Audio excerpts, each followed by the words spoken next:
How are you?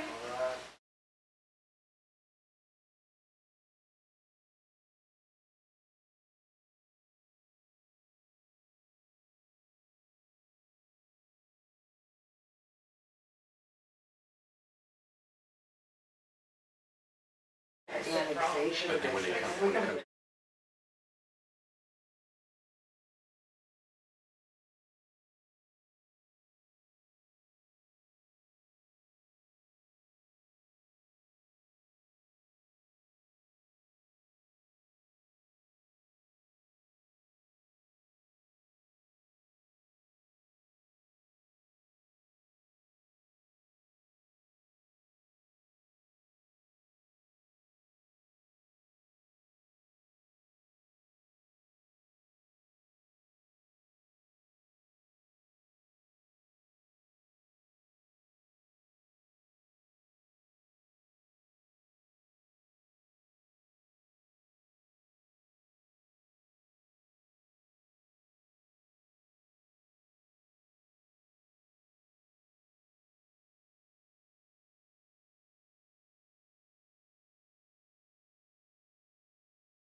Okay, the regular meeting of the City Commission for Tuesday, October 22nd will come to order.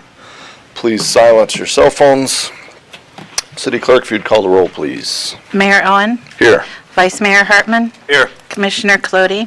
Here. Commissioner McGurk. Here. Commissioner Sacks. Here. Thank you. I want to also just acknowledge before we get started, we have, I think I saw former City Commissioner Lynn Pleskett sneak in the audience back there, so honored to have her with us here tonight.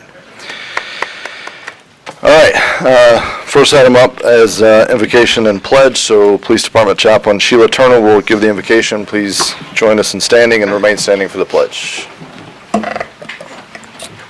Dear Heavenly Father, we thank you for this evening.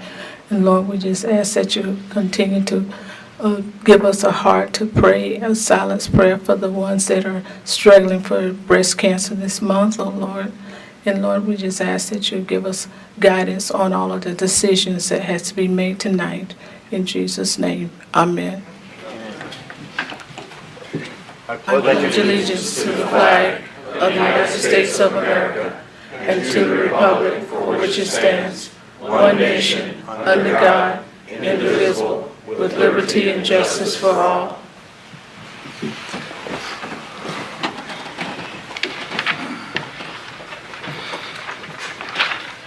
Khaled, any changes to the agenda? Yes, sir. I have one item under consent agenda, item G, to consider the approval of the capital expenditure grant program. Apparently, with the discussion with the county, they're saying that we wouldn't need this program. We could just utilize what we have for the capital improvement in order what we needed to do. So, we're striking item G? yes, please. Okay. Consent agenda, item G. Consent agenda. So 6G is removed. Any other changes? That's it, thank you. Okay. And just for clarity, so we're all on the same page, so it doesn't have to come up multiple times through the meeting, I do plan on just having a brief discussion on the city manager, city clerk kind of process under the mayor's report, so we don't have to all bring it up under our individual ones, and we'll all have a chance to speak at that point. So, proclamation, Head Start Awareness Month. We have Heidi Rand here with us, who's the program director from Mid-Florida Community Services, to accept a proclamation. If you'd come meet me at the podium. All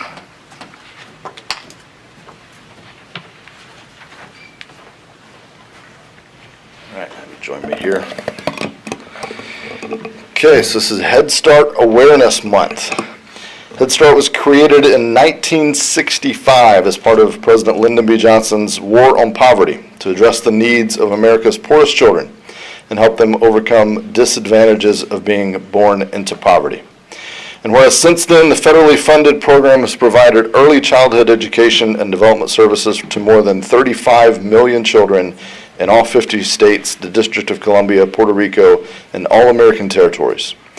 And whereas Head Start promotes school readiness by enhancing the social, physical, and cognitive development of children ages 3 to 5, while Early Head Start provides child development and family support services to low-income infants, toddlers, and pregnant women and their families. I feel like if I stumble on this one, there's going to be a Head Start joke in there somewhere that I obviously was not in Head Start. Yeah, so I'm going slow and careful I'll be here. careful. Yeah.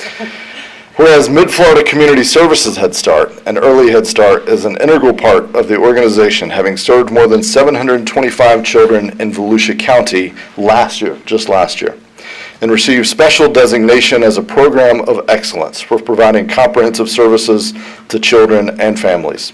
And whereas the commitment of staff, community partners, and parents has created a quality program that provides young children with a head start in life. Now, therefore, I, Russ Owen, as the mayor of New Smyrna Beach, do hereby proclaim October 2019 as Head Start Awareness Month. And I encourage all parents to visit, learn, and spread the word about your local Head Start or Early Head Start center. So we do really appreciate on behalf of the community all that you do for the youth in the community. Would you like to share a few words about the program at all? I would love to. Excellent, excellent. I never take a chance and not speak when I can talk about our wonderful children. We're so pleased to offer the Head Start program here in New Smyrna. We're located on Mary Avenue, and we'd love to have a visit at any time. We serve preschool children ages 3 to 5, and we have 2 classrooms there. We've been doing that since 2002. But what's really exciting for us is that this year, we were awarded an early Head Start grant. And so this year, we're now serving children birth to age 3. So at the Chisholm Head Start Center, we have children who are anywhere from 6 weeks old on up to 4 years old. And so we're really excited about that because now we can serve those children for a longer period of time and see better gains, better growth with our children. What we ask from our community is for your support. I think at times we're the best secret in New Smyrna. And there are times when we struggle to even find the children to serve in our program. And I know the children are out there. And so anything that you can do to help us would be greatly appreciated because we want to be the ones that help serve our low-income children. We want to serve those children with disabilities and help them to have that Head Start so that they can enter kindergarten ready to learn. Thank you. Thank you so much. Thank you.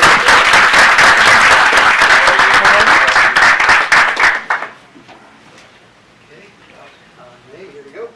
1, 2, 3. We'll take one more. 1, 2, 3. Excellent. Thank you Thank you. so much. I appreciate it. Thank you.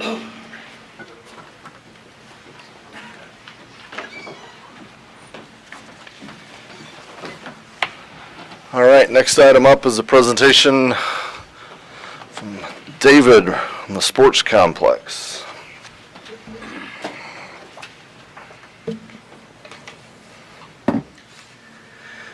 Good evening, Mayor, Commissioners. I'm here today to present to you the business plan for the sport complex and talk to you about a couple different projects that we're looking at the sport complex.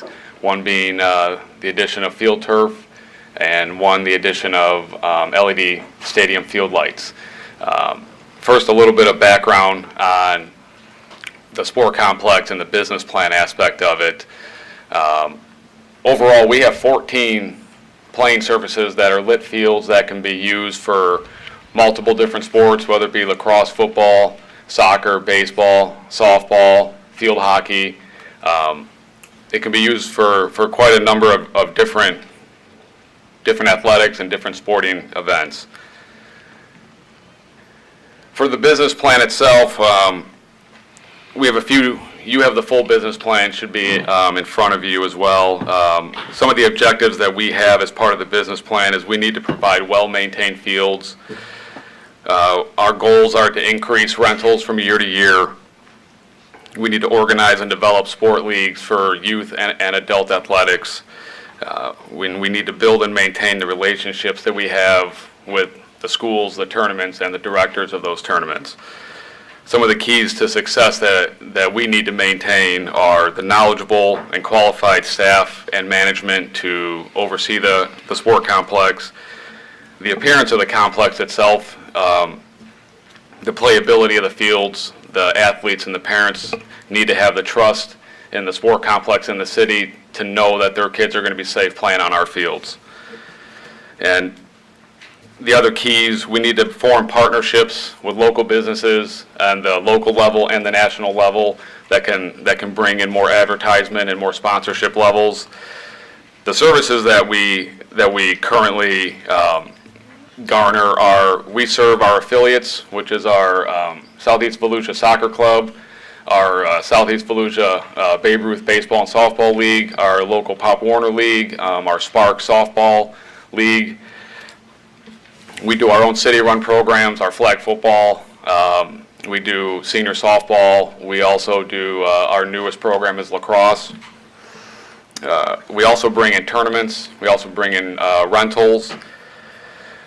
Our markets that we're trying to hit, and our biggest market analysis is we divided them, and we have the dedicated athlete, which is really the athlete that's coming in on the weekends, that are playing tournaments. They're playing 3 to 7 games in a weekend. We have our youth athletes, which are the athletes that fill our rec leagues, our house league baseball, our soccer programs, our community soccer programs, things of that nature. We have our parents and the guardians of those kids. They'll come out, and the majority of the parents will stay during practices. They can use the complex as a way to have social interaction. We offer the track for them to work out while their kids are practicing. If they really want to work out, then we do have parents that will run the bleachers during practices. We do have a segment for our seniors. We do have a senior softball league that is actually playing tonight, and it's a pretty popular league. There's 12 teams with 13 players on each team. We did formally have our fees increased this year, but prior to the fees being increased, from 2014 to 2019, we have seen a revenue increase of 338% over that 5-year span. And that is a mark that is attributed to essentially really the 4 equipment operators that we have on staff there. A lot of the credit, the majority of the credit should go to them. They're the ones who put in the backbreaking work to keep the fields where they need to be. But we garner our dollars come in from our affiliates. They pay a nominal fee to use the fields. Our city-run programs, we do have sponsorships, we do have field rentals, we do have tournaments. That's where the majority of the revenue is coming in from. As we move into the field turf aspect of it, some of the benefits of field turf before we go into the financial aspect, there's some very big environmental aspects that can happen by adding field turf. For number one, we can save over 4 million gallons of water a year by adding field turf to our football stadium. We can reduce 12 treatments of pesticides, herbicides, fertilizers, and keep those chemicals from going into the ground, which then eventually leads into our water. There is an increased ability of play. So the average natural grass field can handle roughly 900 hours of play per year. An artificial turf field can handle 3,000 hours. So not only does that allow the ability to obviously play more, but it also, during inclement weather, we can play. Perfect example is this past weekend, with the rain that we received, we actually had to shut down our Pop Warner, their last home weekend of the season, halfway through a game because the field was getting torn up and we could not let the field, take any more damage. So we actually shut down during a game in the middle of their last home weekend. A turf field, as long as it's not lightning, you're playing. It doesn't matter any other rain, anything else around it, you're going to be able to play. With the additional hours that you can play out there, you have the ability to bring in additional revenue. You also have the ability at that point to help offset the wear and tear on the other fields, because we'll have the ability to move some of the practices and some of the games and some of the on the soccer fields, on the multi-purpose field, we can move those over to the turf field that doesn't need nearly the amount of layoff time.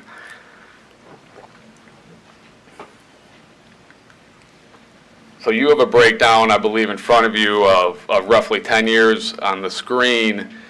We broke it down over the course of 30 years to show a grander picture. And you can see as you go through this, so the average cost per hour of use over the course of 30 years for a natural grass field is $118 per hour. It costs us for every hour of usage out there. Over the course of 30 years with a turf field, that cost drops down to $21.16 an hour for the amount of time that we can use it out there.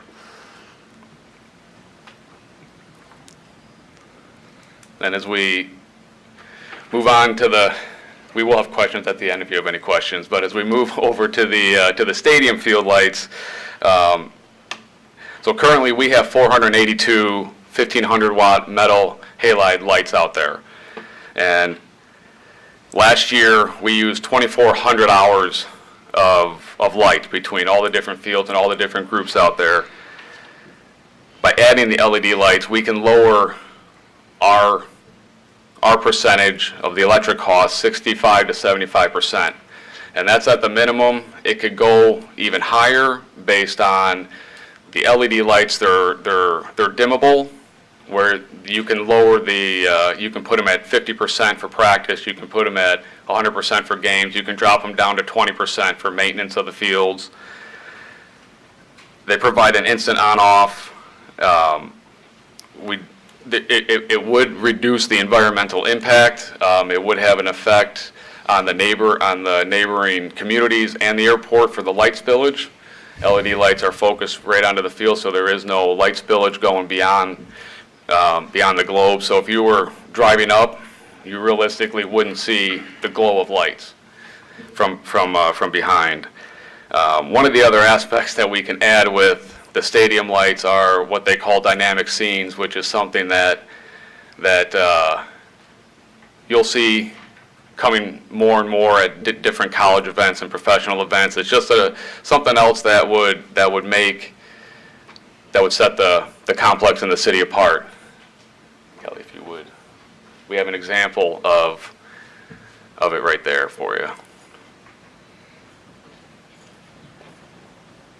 That's something that a lot of teams will do during player introductions, during halftime entertainment, after a team scores a touchdown or a big soccer goal.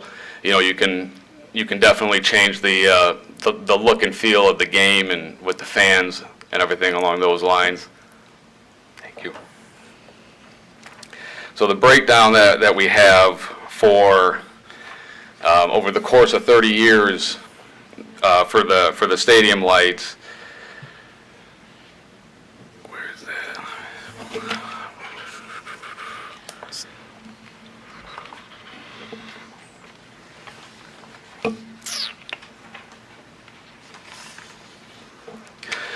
So over the course of 30 years, between the energy cost and the maintenance cost of the current metal halide lights, over 30 years, we would be looking to spend $3.87 million over the course of 30 years. Now, take that and move that over to the LED version, including the cost of replacing all 482 lights that we have out there.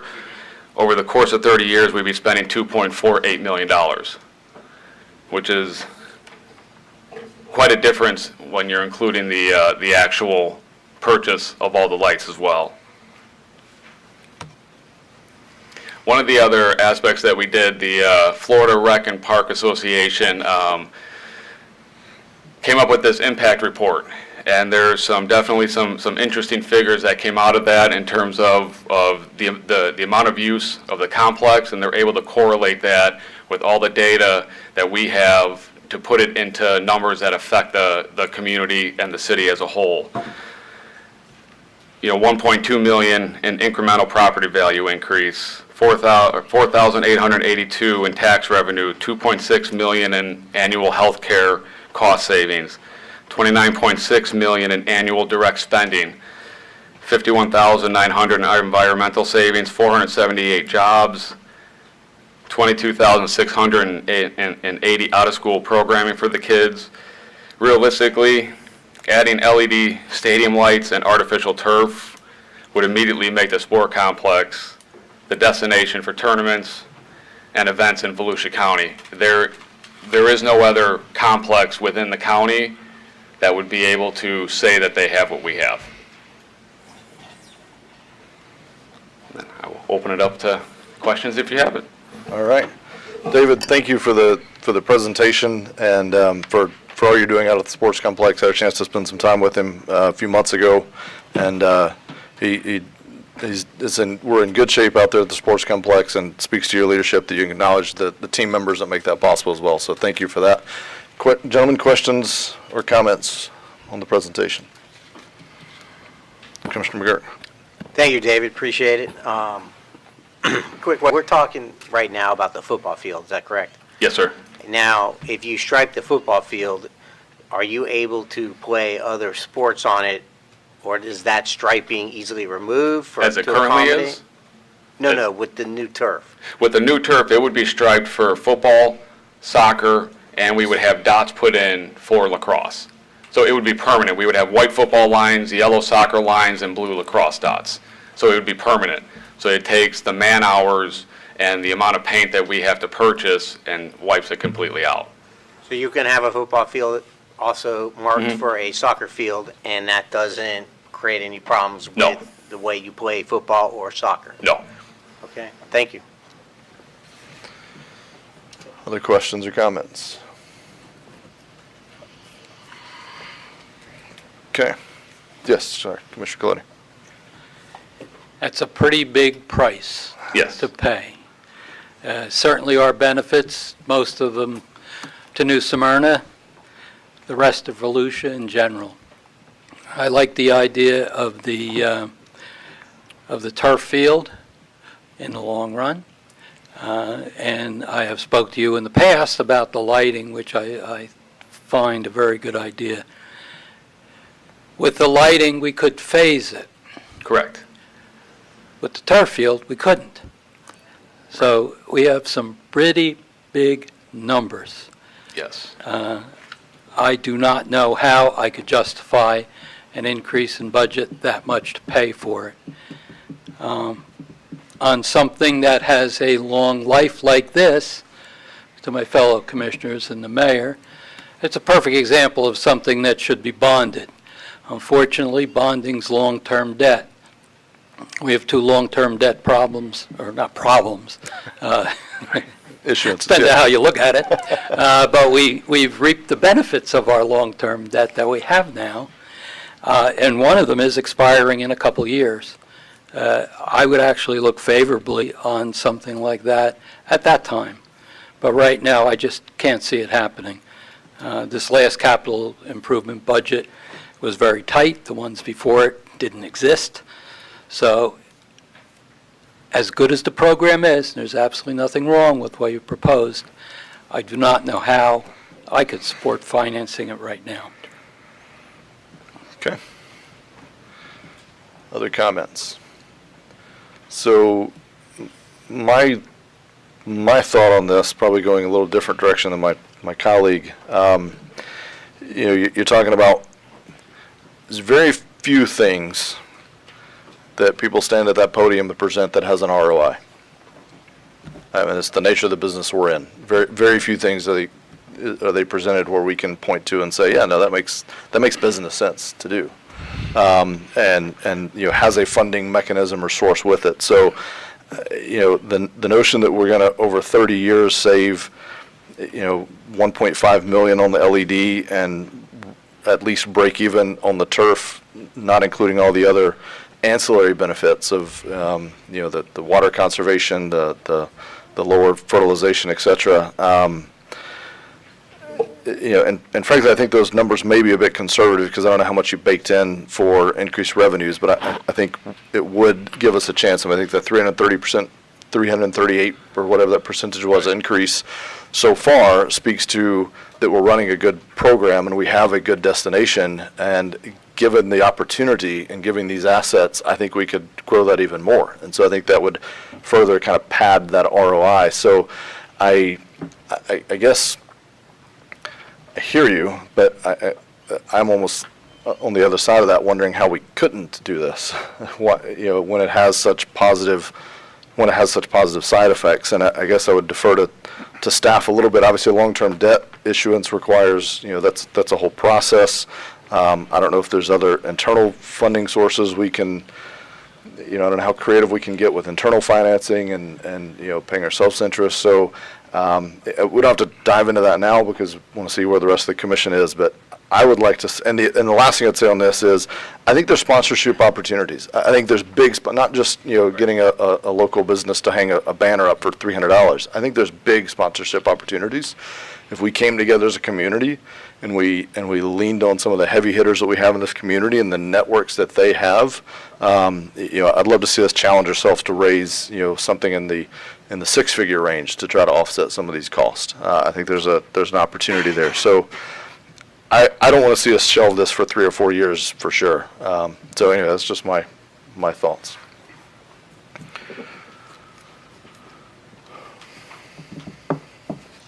Okay. you want to say? I agree with you. I'd be more inclined to do it now before somebody else does it and steals the thunder. I think there are several grant opportunities out there maybe that we could look into and explore. Yes.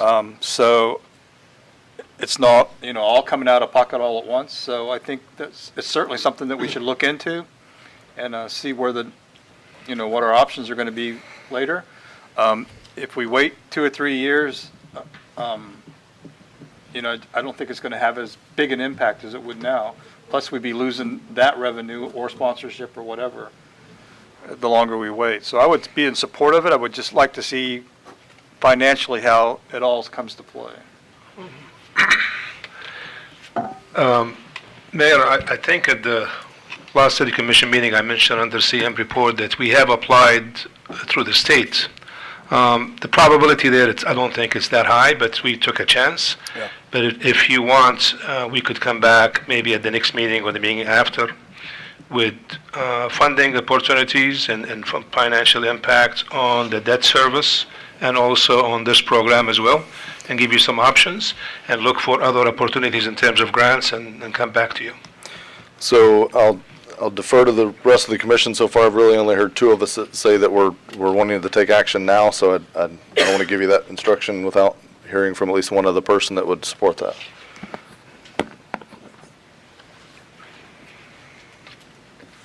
I'm interested in pursuing this further. I want to see the numbers before I commit.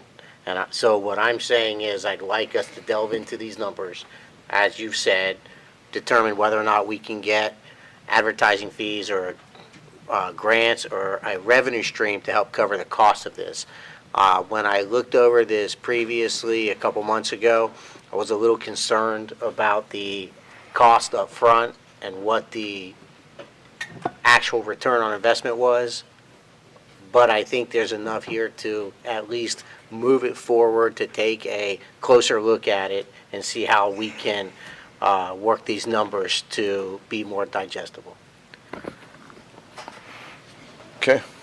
So I think you got at least three of us. Commissioner Sachs, you want to chime in on this? You haven't spoken yet. Yes, David, which do you think in your mind, you're into sports and you know the game and the fields very well, which capital expenditure do you think most important, the lighting or the field?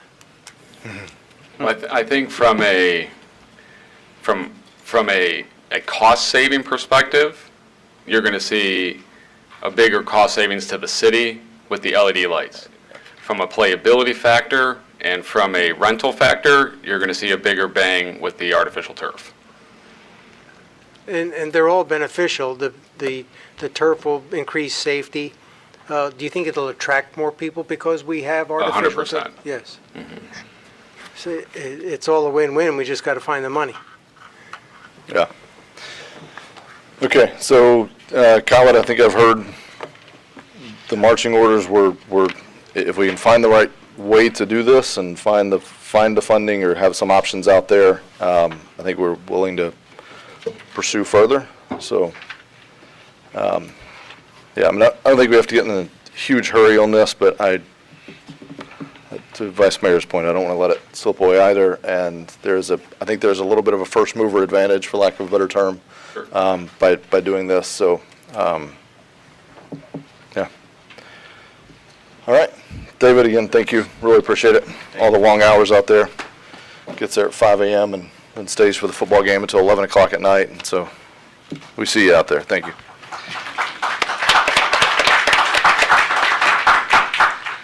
Next item up is public participation.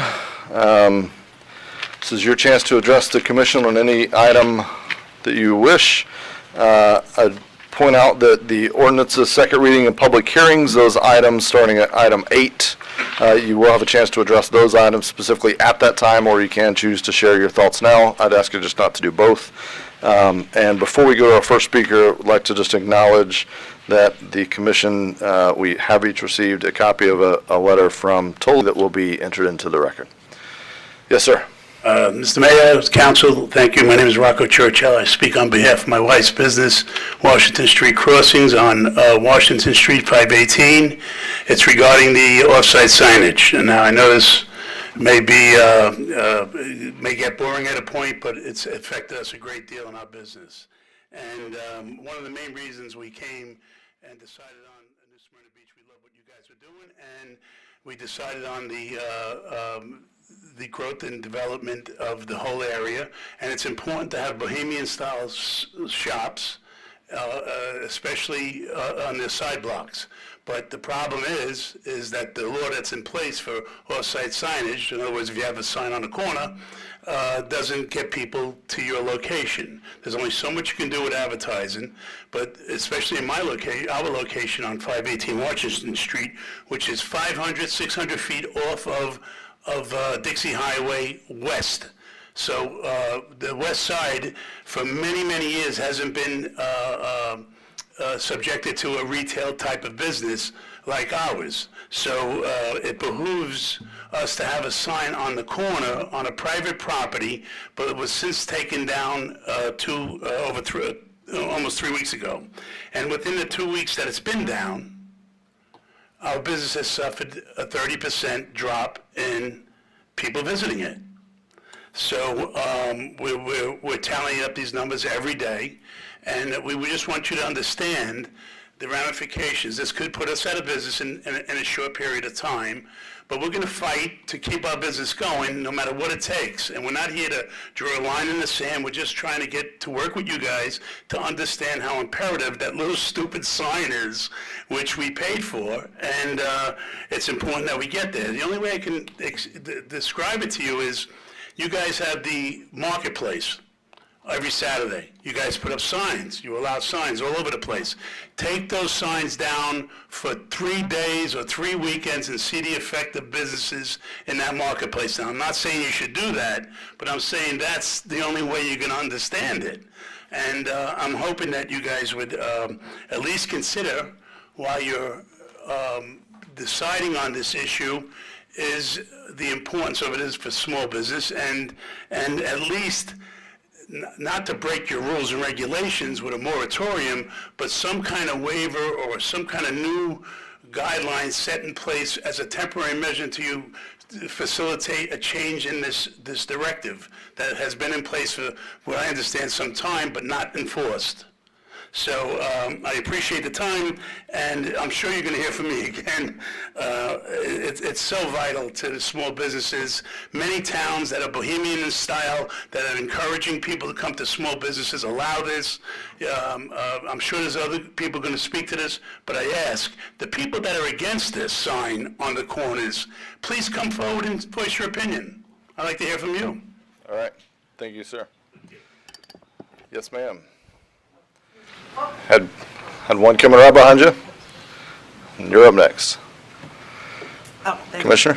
you. We don't raise our hands anymore. You don't have to swear in, no, but No, do no. give us your name and address, please. Anyway, Lynn Plaskett, South Myrtle Avenue.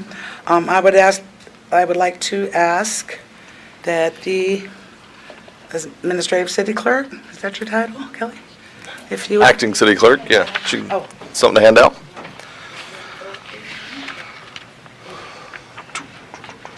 Honorable Mayor, Honorable Vice Mayor, and City Commission. I'm here for your last item on the agenda. So I know that you will, it's going to be a little while, so when you get to that issue, I'll be happy to answer any questions that you have, and I appreciate it, and I'm going to the ladies' room. Thanks. Okay. Thank you. Yes, ma'am.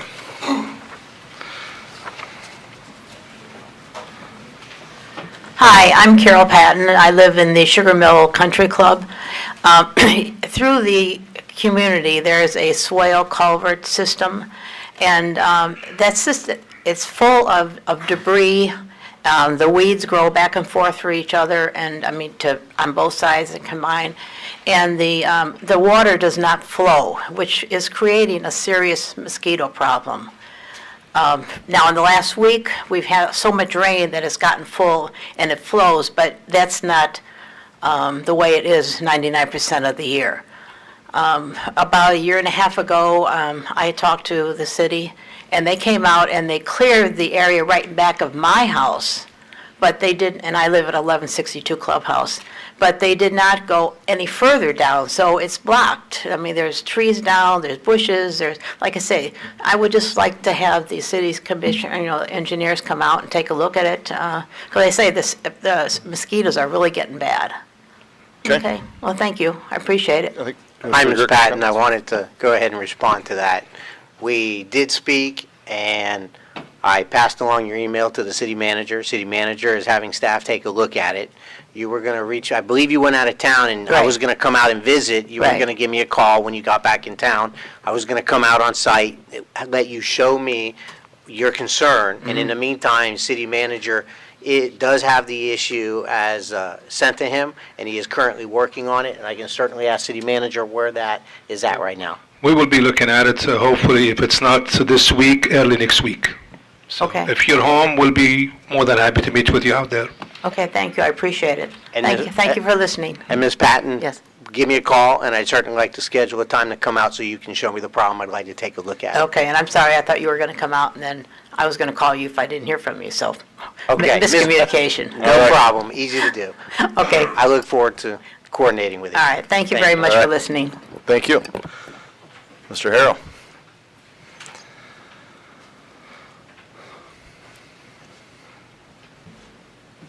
Mr. Mayor and the Commission, my name is Jimmy Harrell. I live on the west side, and I want to speak in support of the signage for the Washington Street crossing. I live at 453 Oak Street. I'm director of the Black Heritage Museum, which is at 314 North Dust Street. And anything like getting more traffic on the west side in support of businesses there, in support of our museum. We've been in business there since 1990, and we too suffer from, because of the lack of signage, there's not one sign along the Dixie Freeway that we are down there. And so I'm not here requesting a sign, I'm just in supporting the request from the west side, from the Washington Street crossing. Because for traffic come to Washington Street crossing, it's a direct asset to our museum and to other businesses on the west side. I just want to speak in support of the request for the signage, please. Thank you, Mr. Harrell. Others? Yes, ma'am.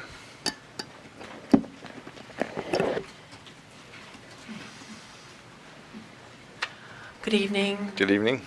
My name is Claudia Vanderhorst. I live at 562 Alien Drive. I have two subjects. If I can get them all in one 3-minute section, I'll talk fast. All right. The first one, I understand there's a meeting scheduled on October 15th between county, city, and the engineering firm that is to correct the flooding on Pioneer Trail, on the corner of Sugar Mill and Pioneer Trail. I have requested that someone from our community be included in that meeting process because our property is also flooded from the water coming out of Coastal Woods. It doesn't just stop at the entrance of Coastal Woods on Pioneer Trail. It comes all the way down to Sugar Mill. Our walking path, sidewalk, easement, utility easement is all underwater. It's flooded again now. So we would like to be included in those meetings. And I request support from the city to allow us to just attend, not to contribute, just to attend to hear how this is going to be resolved. Respectfully request that. Okay. My second issue is in regard to something that we've been in communication about as far as the culvert and ditches in the Isle of Sugar Mill that are now being utilized by Coastal Woods for their stormwater runoff. I respectfully request for the city's support in helping us coordinate a subrogation agreement with Coastal Woods to offset the cost that is now going to be substantial on an annual basis going forward, because those ditches and culverts have not been used the way they are now for the last 10 years, and the volume of water coming out of Coastal Woods is substantial. So I know that you were able to coordinate help with Sugar Mill when they incurred a little bit of dirt, and they got restaurant gift certificates, car washes, power washes, for a very short problem This is going to be with us forever as long as there's rain and it lands in coastal woods. It's going to be coming through our ditches. We're going to need help. We only have 113 homes. Our community is small compared to theirs. We need the financial support to keep those ditches running properly. That is our responsibility because they are in our property. We should not have to bear the full cost of that on our own. So we're asking for support with the city to help coordinate a subrogation agreement with Coastal Woods to relieve the burden, at least 50% of the burden, considering their acreage is 10 times what we are, for those costs going forward. Thank you. Okay, thank you. Do you want to make comments on that? Go ahead. Yes. Yes, sir. Hello, Hello. my name is Howard Riddick. I live on North Atlantic Avenue on north side, and the section of street often floods in a heavy, sustained rain. There's an existing French drain there that helps that most of the time. The city, to address this problem, has put in a large portable pump with the intake valve reaching down into the French drain. A pipe runs along the west side of Atlantic Avenue till almost inlet, then it crosses the street, runs up the side of a driveway, and then over into the dunes to pump discharge water from the pump. It does not prevent flooding. For example, in Dorian, it still floods. I think it may help decrease the amount of time it takes for the street to get bare. There's a float switch that's supposed to turn it on when the water gets high and turn it off when the water drains down. That's created at least two problems. One, it rained when the pipes weren't connected. And so then the pump was pumping water right onto the neighbor's berm. The second problem was in this last weekend. The machine came on late Friday night or early Saturday morning, I don't know which.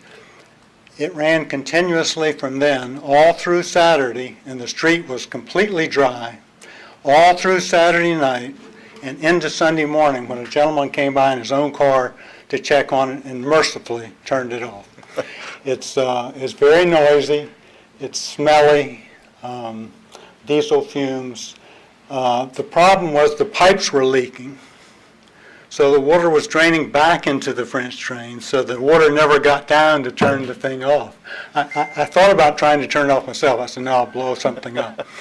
At any rate, I appreciate the effort of the town to address flooding, but this is not working that well. I'd like to know, it's an eyesore, it sticks out into the road, and it creates hazards for bikers trying to get over that pipe. So I'd like to know what needs to be done or what I could do to get this pump removed. And then secondly, what could be done for the long run to improve stormwater drainage? I understand there's a proposal for the 2021 budget for stormwater abatement. I'd appreciate either getting a copy or knowing where I could go to look at that copy. So.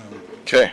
Mr. Mayor. Yes, Mr. Galoti. What you're speaking of is I, at the last meeting, suggested that we have any number of these localized drainage problems that in and of themselves are very annoying to those who live nearby, but they're not large enough to really make a big effort to address. And I've suggested putting 10 or 15 of these small projects into one large project and simply solving them. I know the city's taken some short-term attempts to help. I'm sure they're going to look into that. I've seen the problem. I've also seen your emails, and I agree it's a difficult situation. So our budget is set for this coming year, although some of the commissioners seem to have forgot that on the other issue that just came up. But next year, we're going to make a big push, hopefully, if I get support. All right. Thank you. In the meantime, Khaled will definitely connect with you. Brian, if you can make sure he's got one of your cards or something, and we'll reach out to you and make some connections on what we can do short term. Brian's right there by you. He'll take care of you. Sorry. All right, yes, ma'am, go ahead. Deborah Dugas, 200 North Pine Street. Mayor, Commissioners, relax. I thought I would surprise you tonight, speaking from a position of positivity. According to unofficial reports, this is the 30th anniversary of the Farmers Market in New Smyrna Beach. October 3rd, 1992, founder Mark Monteson, I probably pronounced that wrong, but of New Smyrna Beach Main Street Incorporation, is shown in the New Smyrna Beach Observer newspaper documenting the official opening of the New Smyrna Beach Farmers Market at its present location. This location in front of City Hall is leased by the Farmers Market organization. The Farmers Market is a nonprofit organization by resolution of their 5-member board. They pay sales taxes on the rental spaces and file taxes just like any other business. They're not a 501c3 and they receive no government assistance or special treatment. They're self-sustaining and run completely by volunteers. The face of the market today is Ingrid Riley, market manager since 2013. I'd like to share some information with you about our farmers market. The market's emphasis from the start has been providing quality fresh fruit and vegetables with a wide variety of prepared foods and beverages to customers, with vendors offering quality products, handmade crafts, plants, and assorted items. The market is meant to provide a venue for vendors to make money while serving the community as an arena of goodwill. The market attracts more folks to New Smyrna Beach than any other event in the downtown area, including the Art Fiesta, Images, and Cruise Night. It serves the citizens of New Smyrna Beach, their guests, visitors to our area, and winter snowbird residents 52 weeks a year, rain or shine. And it serves as a social hub, a place of connection. The economic benefit of the market is as an incubator for new small businesses and new jobs. It's projected to generate more than $4,250,000 in businesses for our Southeast Volusia area this year. This is money spent throughout the area at various places of business, such as the visitors support them, not just money spent at the market. One vendor has been able to start her own business after having started out at the farmers market. Now I would like to share some really important information about the farmers market. Did you know that during the past 7 years, the market has given back to the community to the tune of $18,000? This nonprofit organization has made donations to many groups, including Cudas Unhooked. They purchased iPads valued at $1,000 for Coronado Elementary School in 2015. They made donations to New Smyrna Beach Museum of History, the Black Heritage Museum, Cancer Society, American Heart Association, First Baptist Church of New Smyrna Beach Future Farmers of America, Tunnels for Towers, which is an organization that helps pay off houses for victims of 9/11, SEGS for Vets, a volunteer organization providing mobility units to disabled veterans, and they're also a Humane Society partner. They've gotten more personal with some of their donations as well, helping with funeral expenses for a young teenager killed in New Smyrna Beach whose family needed assistance. They paid for dental work for a 6-year-old child whose parents needed help. Christmas shopping for a family of 7 children, 3 with special needs, and they've provided local scholarships. Any money left at the end of the year goes back to the community through these means. The market has also provided space with a monetary value of $8,000 to approximately 100 other nonprofit groups to promote various causes. The 5-member board votes on how to spend the money in the community. As you can see, there's more to the farmers market than meets the eye. I know I'm over. I personally was unaware of the monetary contributions and economic impact made by this organization. I doubt that most people, myself included, look farther than the bargain they hope to find at the market on Saturdays. I just wanted to bring this to the attention of the public and to the commission and to say thank you to all who helped the farmers market be such a positive addition to our city. Hats off to Ingrid and her organization, and I practiced at home and I had it under 3 minutes. Thank you, Deb.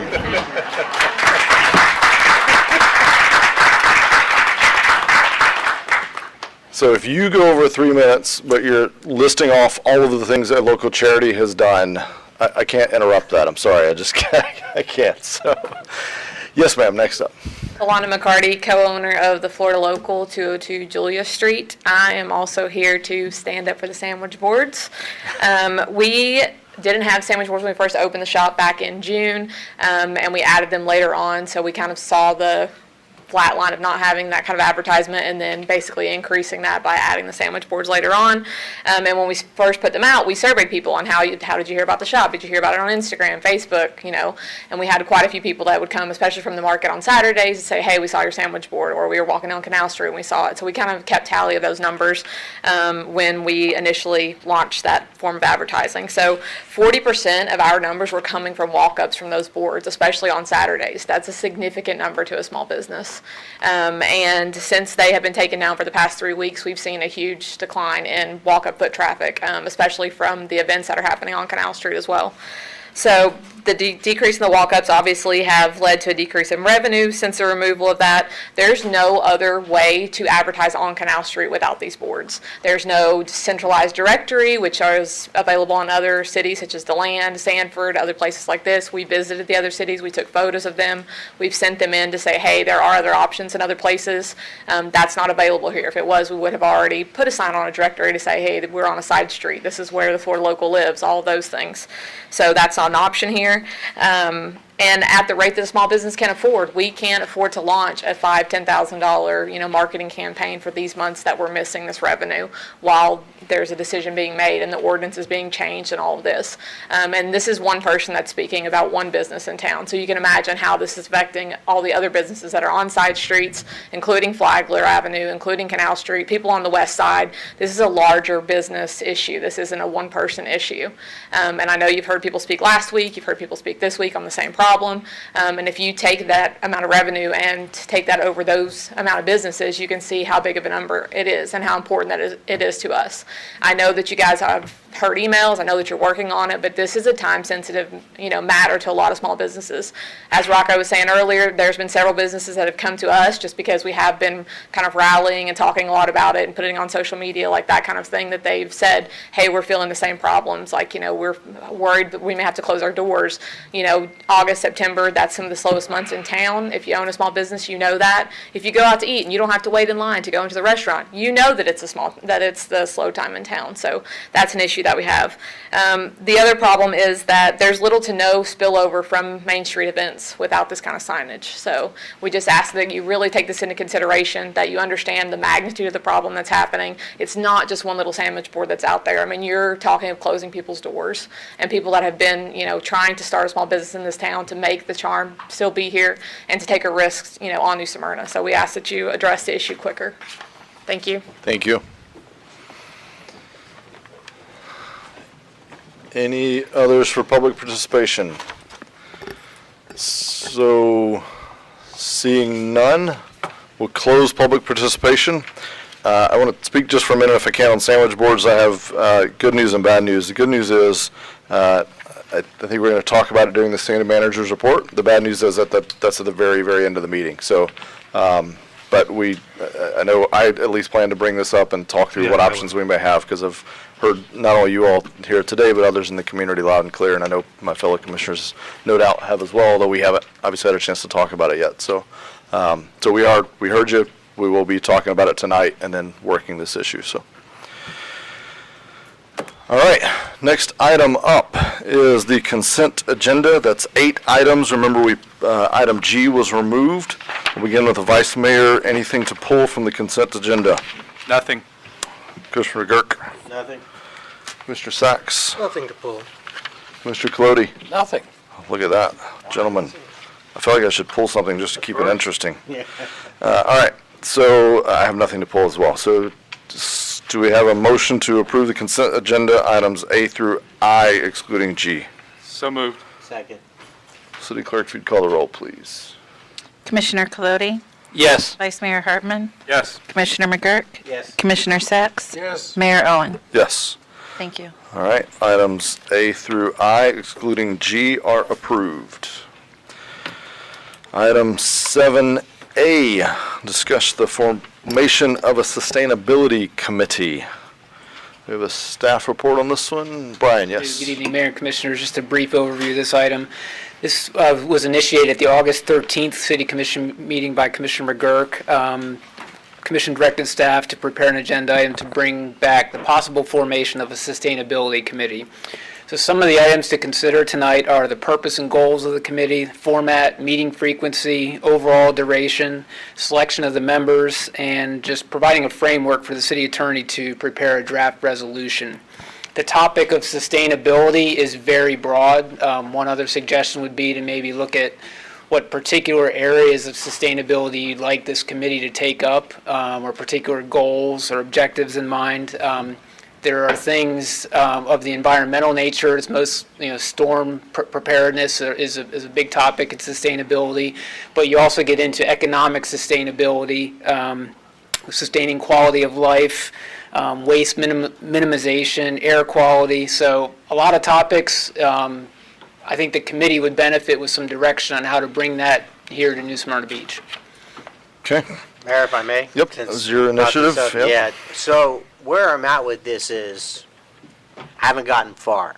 I've talked to a lot of people, gotten a lot of different opinions on it, and here's the primary concern that I've come across in the community. How do we form a committee that can review the issues of today, the issues of sustainability, without becoming a committee that becomes politically charged or politically abusive? And when I try to articulate or somehow measure that or create or determine how a board can be created, I have, and so have people that I've met with, struggled to figure out how this can be a productive board.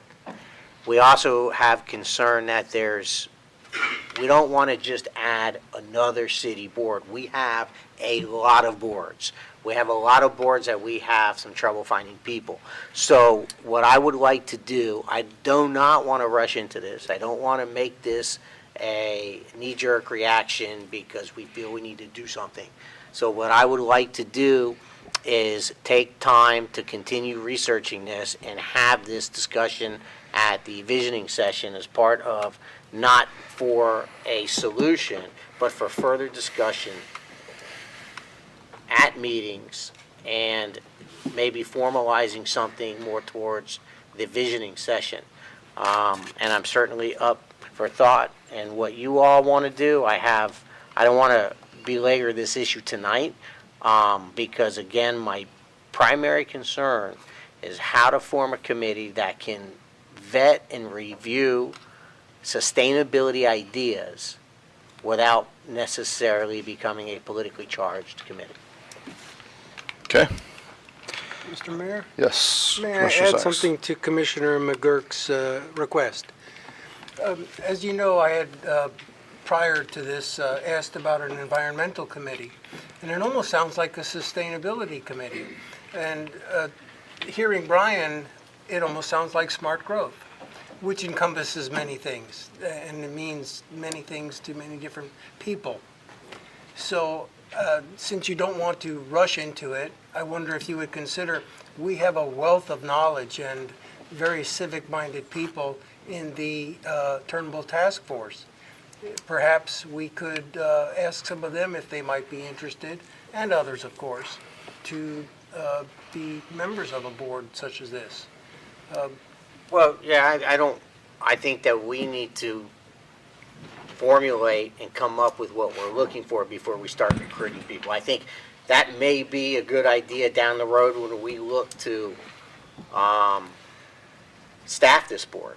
But I don't want to bring people in yet. I think that is what our job is to do. And I think we set the tone of the board. I think you can speak to people and get the ideas in the community with people.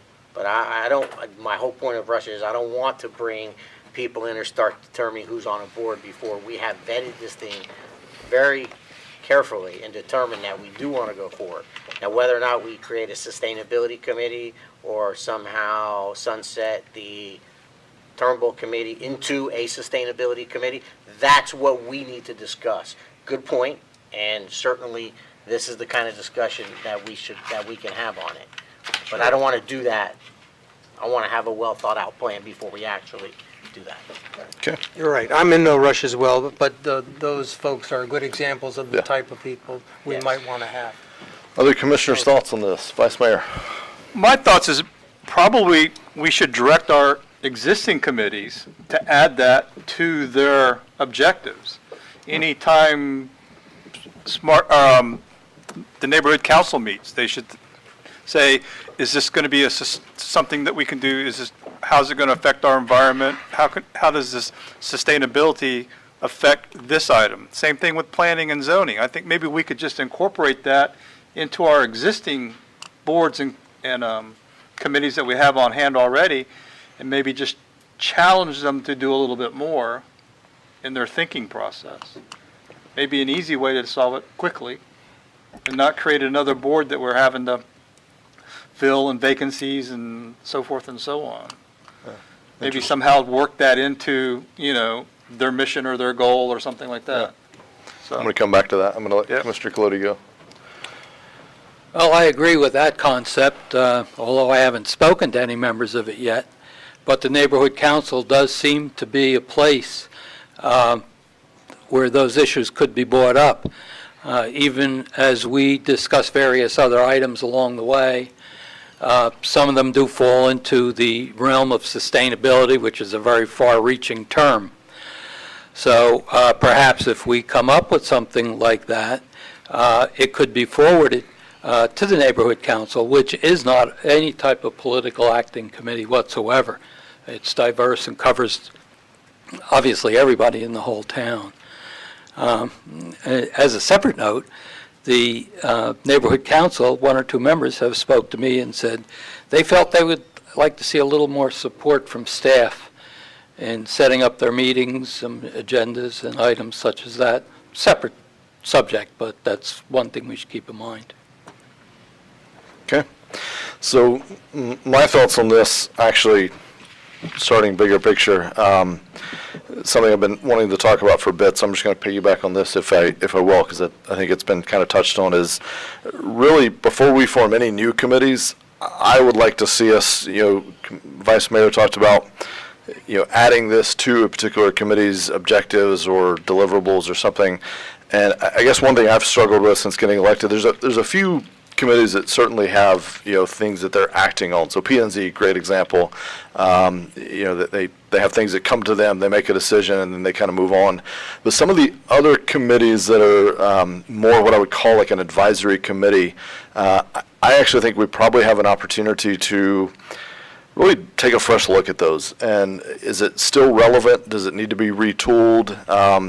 And then making sure I don't want to just meet for meeting. We're trying to recruit the best and brightest to represent their neighbors and their fellow citizens on these advisory committees, and I want to make sure we're fully utilizing that. And so having some kind of a framework that I don't think, at least I haven't seen yet, and I don't think exists yet, of exactly that, where, neighborhood council or, the golf advisory board we're talking about later, there's objective, there's deliverables, there's goals, there's reporting back to the commission on, hey, here's the objectives that we're working on, here's the advice that we have on this item. I've seen one example, and I wish I could remember which city I saw it in, but I was looking at the sustainability committee, and I saw a great example where they gave basically this advisory committee gave a quarterly report to the commission, which was obviously open to the public, and talked about, here's all the items we've covered, here's our objectives, here's things you've asked us to look into. So I think we have a real opportunity here, and maybe we can take this item and kind of grow it a little bit. But I certainly agree with you, before we form any new things that are still just kind of nebulous. And it feels good to form a sustainability committee. It's a great headline, but then you get it down to actionable items. Yeah, that's just still pretty nebulous. So I'd like to see us just kind of tighten all that up, look at all of our things, make sure they're relevant, see if there's holes. And anyway, so I think it maybe merits, as you said, Commissioner McGurk, a deeper dive maybe on just this, and maybe if we could expand it beyond sustainability and look at kind of all our committees, maybe we have some workshop that's kind of dedicated just to that, would be my hope. I'm seeing a couple nods. I support that. Yeah. Okay. So I think what I'm hearing is I don't think we need a motion to table this item because we were just discussing a possibility. So I think we'll just ask staff to keep this on the radar, and as we schedule, Khaled, those meetings in December, let's just make sure we have time that this is on the agenda to talk through. Where we put that, we'll figure that out, but let's make sure we have that time. So if everybody's okay with that time frame and working that? Okay. Thank you, Brian. Item B, approval the recommendations for the fourth year of not-for-profit homeless and disadvantaged grants for 7 programs totaling $35,000, which is an increase of $10,000 this year. So we have staff report on this item. Good evening. Good evening. The Homeless and Disadvantaged Grant is now in its 4th year of approval. The City Commission approved a $10,000 increase for this fiscal year. So the grantees will be awarded up to $7,000 for each program or organization, not to exceed $35,000 if approved. All of the previous grantees needed to reapply to be considered for this grant. The program is available to 501c3 organizations on a grant application and City Commission approval basis up to $7,000 each. There was a committee that met and came up with a consensus to award Our Lady Star of the Sea with $2,000 to provide supplies to the homeless and disadvantaged population. Those supplies would consist of detergent and bleach. Also, Our Lady Star of the Sea has the God's Bathhouse, which provides services to the population on Monday, Wednesday, and Thursday, which allows the homeless to be able to take a bath and receive clean clothing and shower supplies. We are requesting $7,000 for those services. First United Methodist Church is also providing supplies to the homeless. Some of those supplies consist of sleeping bags, tents, tarps, solar lights, sunscreen, etc., and that is on Monday, Wednesday, and Friday. We are requesting $4,500 for those services. The New Smyrna Beach Housing Authority we are requesting that they be awarded $3,000 to provide food, healthy food snacks to the kids on the weekends, as well as food bags to the homeless monthly. Additionally, New Smyrna Beach Housing Authority is also requesting that they provide case management services to the homeless, which will allow them to place information into a homeless management information system that will be operated by a person that is currently the manager at the Community Resource Center. And they will also assist the homeless in trying to find a job, resume writing, and things of that nature. And we're requesting $5,000 for that service. Halifax Urban Ministries will be providing multiple services. We are requesting that they be awarded $6,500. They will be assisting with rent, utility, prescription, bus vouchers, just to name a few, as well as case management services, which actually takes me into the next request, the $7,000 request for the case management services. And they will be assisting with permanent housing. That's their focus, is to try to allow them to become more sustainable as opposed to being on the street. So that's $6,500 for multiple services and $7,000 for case management services, totaling $35,000 for all of these programs. Okay. Thank you very much. Thanks to the committee and all that involved in helping to go through. This is tough because you want to fund everything. I'm sure it's tough to sit around the table. I wouldn't want to be in that spot. So any discussion by the commission? Mr. Mayor, Yes, sir. well, I was pleased we had the opportunity to up the amount by $10,000. I have two comments. I want to make sure that we do our best to really get the benefits to the people who deserve it. The case management services, those are people who will work directly with the homeless Yes. and the disadvantaged. Yes. To put it bluntly, I don't want to create another administrative position. I want them to get a real benefit out of the money we spend.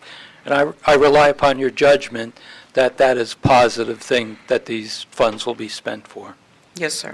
So I appreciate your looking into that. The second thing is the records you keep.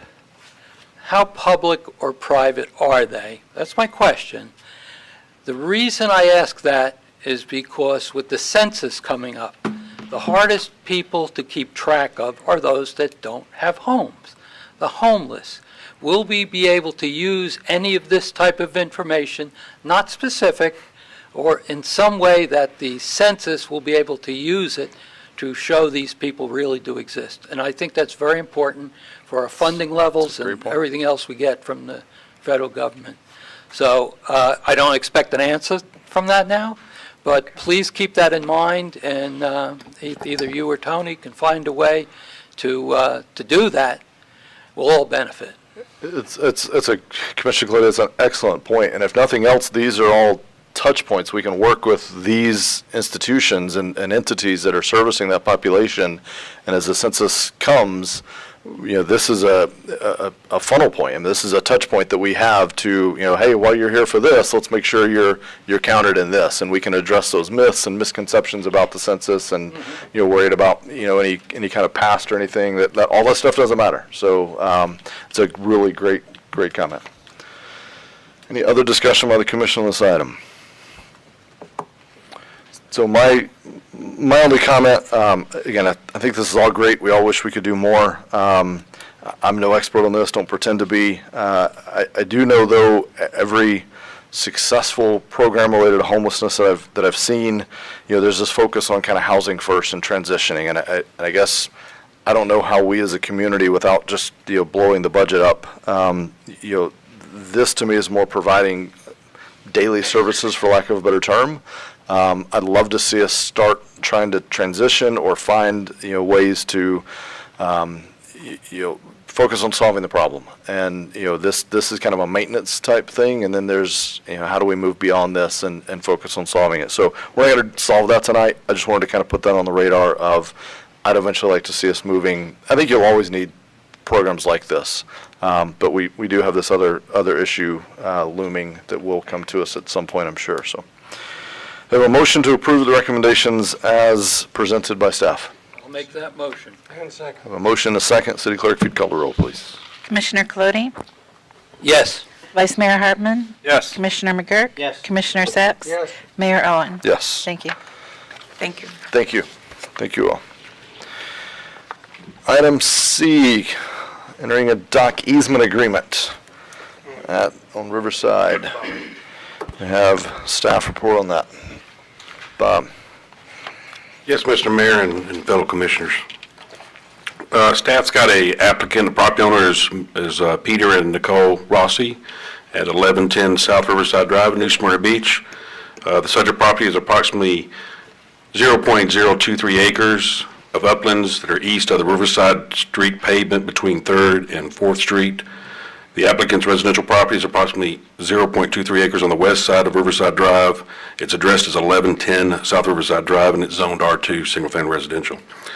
The property owners are requesting to install an addition to an existing covered platform to build a new boat slip and mooring pole area for a total of 2 boat slips or storage areas.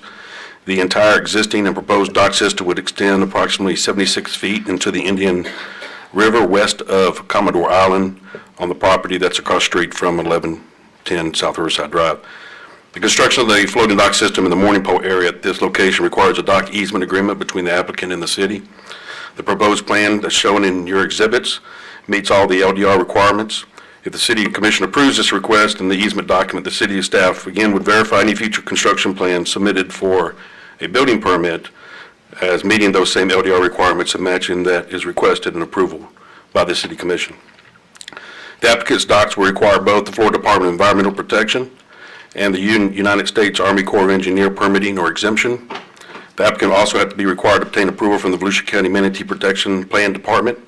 While those documents are not required for the City Commission to approve an attached easement agreement, they are required for a building permit to be issued for construction. Per the Volusia County Boat Dock Seating Plan, the property is entitled to a maximum of 2 boat slips. So with that, staff recommends approval of the dock easement agreement with the following conditions. 1, the proposed floating dock system, mooring pole area, and existing covered platform meets all the requirements of the city's land development regulation and the Florida Building Code. And 2, a building permit is obtained. 3, all required fees are paid to Volusia County. And 4, all required permits or exemptions for the Florida Department of Environmental Protection, the Army Corps of Engineers is obtained. And number 5, any certificate change in the attached plans would receive the commission approval. That's a brief summary of the staff report. We'll be glad to answer any questions that the commissioners may have. Okay. Discussion by the commission on this item, yes. Vice One Mayor. question. Will this fall under the new, I know that we're changing our LDRs for docks, and will this meet those new requirements? They will meet the new requirements. Currently, right now, regulation that is not being amended is that you're allowed to go out 25% of the width of the waterway if there's another platted lot on the other side of that waterway. In this area, the width of that waterway is about 300 feet, so the 76 would be right at that 25% limit. Okay, thank you. Question, Mr. Mayor. Yes, Mr. Sachs. Mr. Mathan, the plus or minus after the 76, are there parameters to the plus or minus? We use plus or minus so that we don't get fight over inches. So we're looking at if it's 76.2 inches, we add plus or minus. So the final draft of the construction documents and stuff when they get verified with the building department. So we usually use plus or minus so that we don't fight over an inch here, an inch there. Do you know, is there an average length of docks in our municipality where this might be extended much longer or shorter? This dock will extend much longer than the other docks that are in the neighboring docks that are on that side of the road. Normally, what you try to do is you're trying to reach out to a deep water area when you're doing a dock. So when you look at the open waters, sometimes you may see a dock that goes real far out.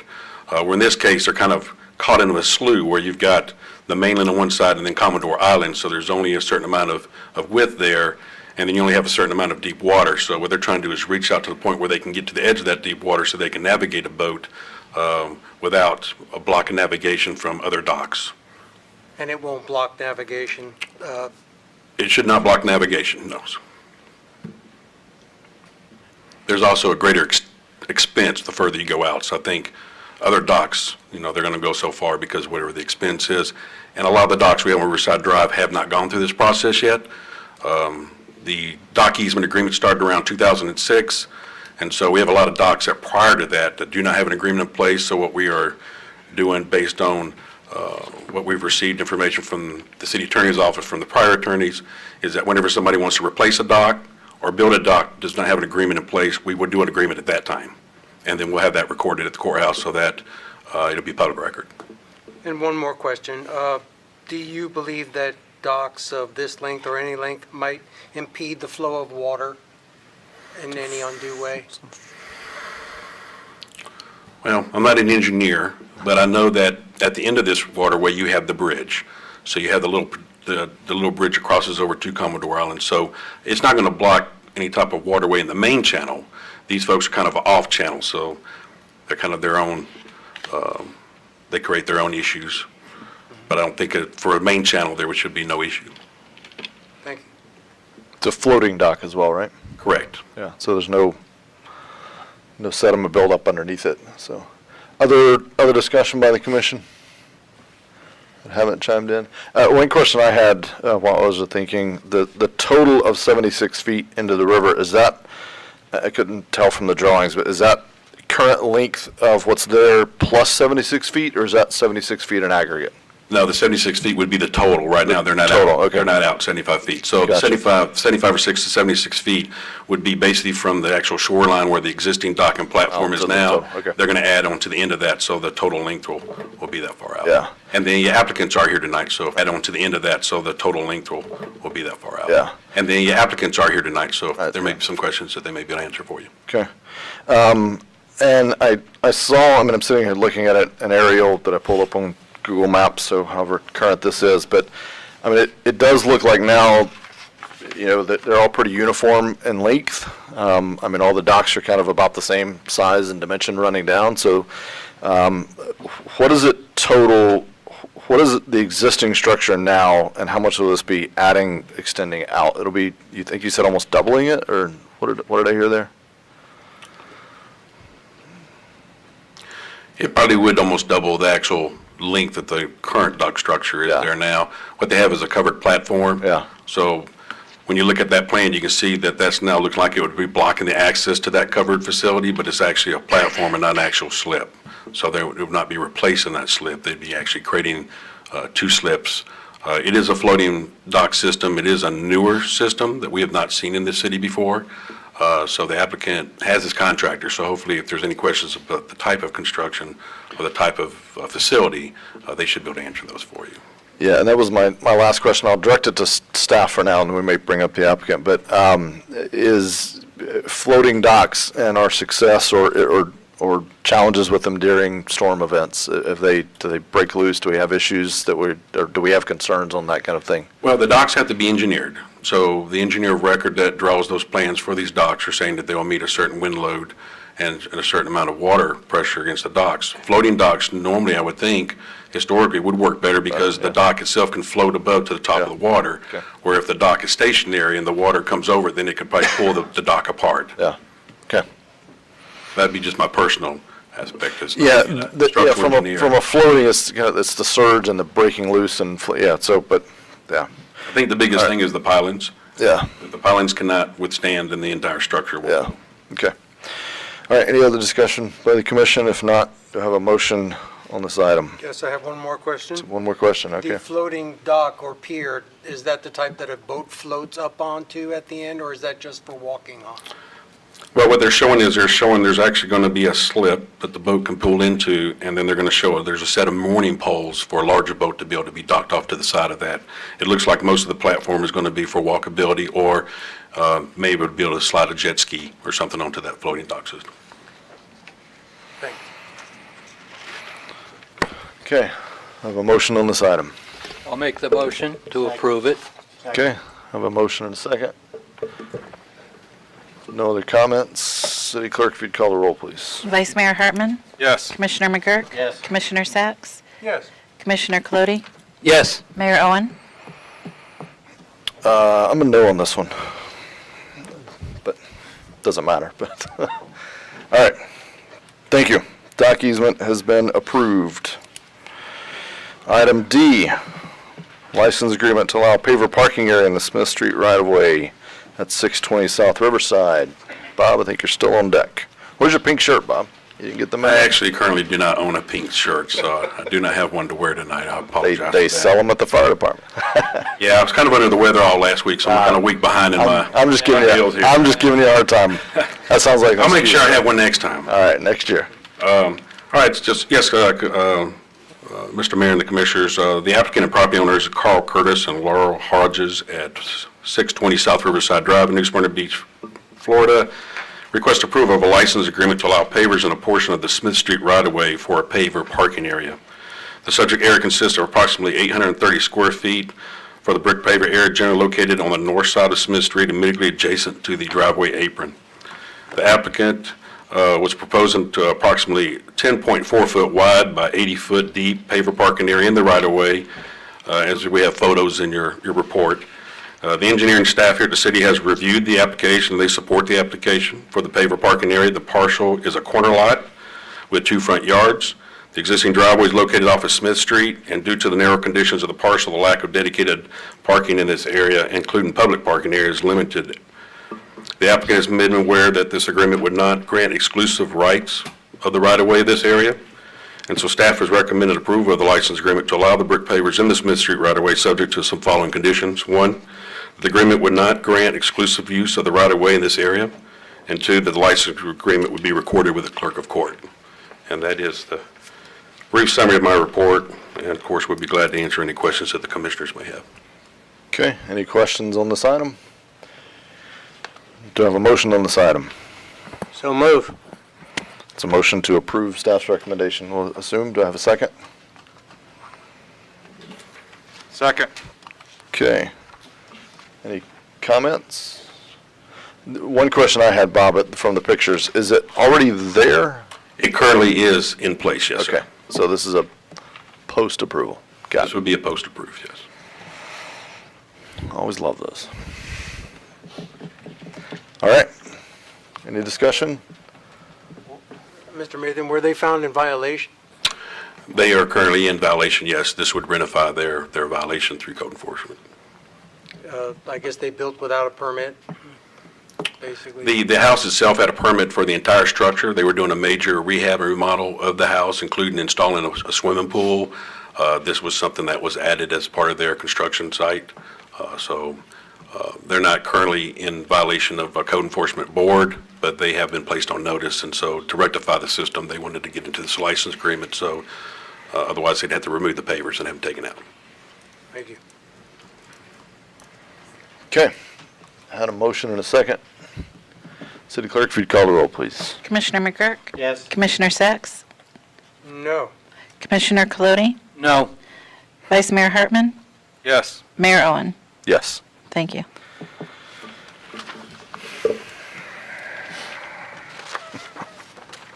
It's never easy. All right. Item 8.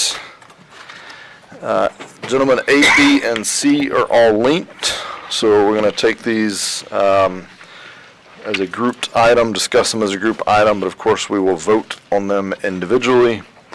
City Attorney will read the following ordinances the second time by title only. That's number 6519, 6619, and 6719. Ordinance number 6519, an ordinance annexing into the city of New Smyrna Beach 2.52 plus or minus acres of property located on the west side of South Glencoe Road, north of Cone Lake Road, addressed as 2635 Glencoe Farms Road, providing for redefining boundaries of the city, designating the property within Commission Zone 4, providing for public hearing, providing for required filings, providing for conflicting ordinances, providing for severability, and providing an effective date. Ordinance number 6619, an ordinance of the City of New Smyrna Beach, amending the comprehensive plan, changing the future land use designation of 2.52 plus or minus acres of land located on the west side of South Glencoe Road, north of Cone Lake Road, addressed as 2635 Glencoe Farms Road, from Volusia County Rural to City Rural, providing for amendment of the associated comprehensive plan maps to show the area incorporated into the city, providing for public hearing, providing for conflicting ordinances, and providing an effective date. Ordinance 6719, an ordinance of the City of New Smyrna Beach rezoning 2.52 acres of property located on the west side of South Glencoe Road, north of Cone Lake Road, addressed as 2635 Glencoe Farms Road, from Volusia County RA Rural Agricultural Estate to City RA Rural Agricultural Estate, providing for conflicting ordinances, providing for severability, and providing an effective date. Do you swear or affirm that the evidence you're about to give will be the truth, the whole truth, and nothing but the truth? I do. Okay. So just for clarity, this is the second reading and public hearing on two of the ordinances, but the last one's a quasi-judicial, so we're just going to treat the whole thing kind of as a quasi-judicial process. In accordance with that, now is the time for ex parte communications, include the substance and the identity of the communication. We'll start with the Vice Mayor. Anything to disclose on this item? Nothing. Commissioner McGurk? Nothing. Commissioner Sacks? Nothing to discuss. Commissioner Colodi? None. And I have none as well.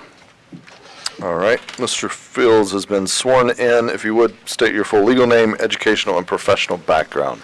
Brian Scott Fields. I have a Bachelor's of Science in Civil Engineering from the University of Maryland, a Master's in Business Administration from the University of Florida. My professional background, my position here is the Director of Development Services and Coastal Environmental Resiliency. I'm a registered professional engineer in the state of Florida with 24 years of experience in land development, engineering, planning, permitting, and related services. I don't realize you were from Maryland. You've said that, I guess, now 100 times. I just heard it, yeah. They were having a good season for a while. All right, does any member of the audience and commission wish to question Mr. Fields on his qualifications? Hearing none. Any objections to qualifying him as an expert witness in the area of land development? No objections. He's determined to be an expert in the area of land development and qualified to give opinion testimony on land development matters. Are you familiar with the property? Yes. State whether it's consistent with the city's comprehensive plan and share your recommendation on the property. Yes, it is consistent with the comprehensive plan. Staff recommends approval. Briefly, would consider this a routine annexation case. The existing county future land use designation is rural. The existing county zoning is RA, Rural Agricultural Estate. This is for the 2.5 acre parcel at 2635 Glen Cove Farms Road. The proposed city future land use is rural, and the proposed city zoning designation is RA, Rural Agricultural Estate. So these are the closest designations that we have to what it was in the county. At the Planning and Zoning Board meeting on September 16th, the board voted 4-0 to recommend approval. Staff recommends approval, and here to take any questions. Okay, any member of the commission or the applicant wish to question Mr. Fields on his testimony? Hearing none, we'll now hear from the applicant if they would choose to present any witnesses. Seeing none from the applicant, we'll now hear from any members of the public wishing to testify on this item. Any members of the public on this item? Seeing none, we'll close the public and we'll consider a motion on this item. Let's go with ordinance number 65-19. Have a motion. I'll make that motion to approve. Motion to approve. I have a second. City Clerk, if you'd call the roll, please. Commissioner Sacks? Yes. Commissioner Colodi? Yes. Vice Mayor Hartman? Yes. Commissioner McGurk? Yes. Mayor Owen? Yes. Thank you. Motion on ordinance 66-19. I'll make the motion to approve. Motion to approve. Second. I have a tie for a second. Clerk, pick your pleasure. And if you would call the roll. Commissioner Colodi? Yes. Vice Mayor Hartman? Yes. Commissioner McGurk? Yes. Commissioner Sacks? Yes. Mayor Owen? Yes. Thank you. And finally, is there a motion to approve ordinance 67-19? So moved. Second. City Clerk, if you'd call the roll, please. Vice Mayor Hartman? Yes. Commissioner McGurk? Yes. Commissioner Sacks? Yes. Commissioner Colodi? Yes. Mayor Owen? Yes. Thank you. Ordinance 65, 66, and 67-19 have been adopted. Welcome to the city of New Smyrna Beach. All right, items D, E, and F, ordinances 68, 69, and 70. City Attorney will read these ordinances by title only. Ordinance 6819, an ordinance annexing into the city of New Smyrna Beach 2.3 plus or minus acres of property located on the east side of Corbin Park Road, north of Doster Drive, addressed as 957 Corbin Park Road, providing for redefining boundaries of the city, designating the property within Commission Zone 4, providing for public hearing, providing for required filings, providing for conflicting ordinances, providing for severability, and providing an effective date. Ordinance 6919, an ordinance of the City of New Smyrna Beach amending the comprehensive plan, changing the future land use designation of 2.3 plus or minus acres of land located on the east side of Corbin Park Road, north of Doster Drive, addressed as 957 Corbin Park Road, from Volusia County Urban Low Intensity and Environmental Systems Corridor to City Low Density Residential and Conservation, providing for amendment of the associative comprehensive plan maps to show the area incorporated into the city, providing for public hearing, providing for conflicting ordinances, and providing an effective date. Ordinance 7019, an ordinance of the City of New Smyrna Beach rezoning 2.3 plus or minus acres of property located on the east side of Corbin Park Road, north of Doster Drive, addressed as 957 Corbin Park Road, from Volusia County R4 Urban Single Family Residential and RC Resource Corridor to City R2 Single Family Residential and C Conservation, providing for conflicting ordinances, providing for severability, and providing an effective date. Okay, thank you, Carrie. Again, gentlemen, these are three different items. We're going to talk through them all at once, vote on them individually. Two of them are second readings of public hearing, and one is a quasi-judicial, so we'll follow those procedures. I'd like to just clarify on this item in the effort of full transparency. One of the property owners on this item does work for the city, It's been no special consideration given, followed all the same processes. The voluntary annexation is, the fees are waived for all applicants that are under a certain threshold, 10 acres, I believe it is, which this applicant met, as has the last applicant and many others. So anyway, just wanted to make sure it's out there and understood by everyone. And when it comes to the ex parte, which I'm going to ask about next, that you may hear some of us talk about that as well, because we do interact with that individual on occasion. So with that, Commissioner or Vice Mayor Hartman. Yeah, I've spoken to the owner about the property. Okay, all right. Commissioner McGurk, I have not.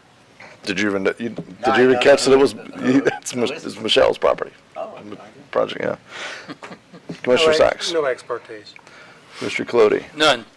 And I did have a brief conversation with Michelle months ago about that she was talking about doing something like this when they had sold some property or something, so, but not for some time. All right, you're still under oath. Are you familiar with the property located at 957 Corbin Park Road? Yes.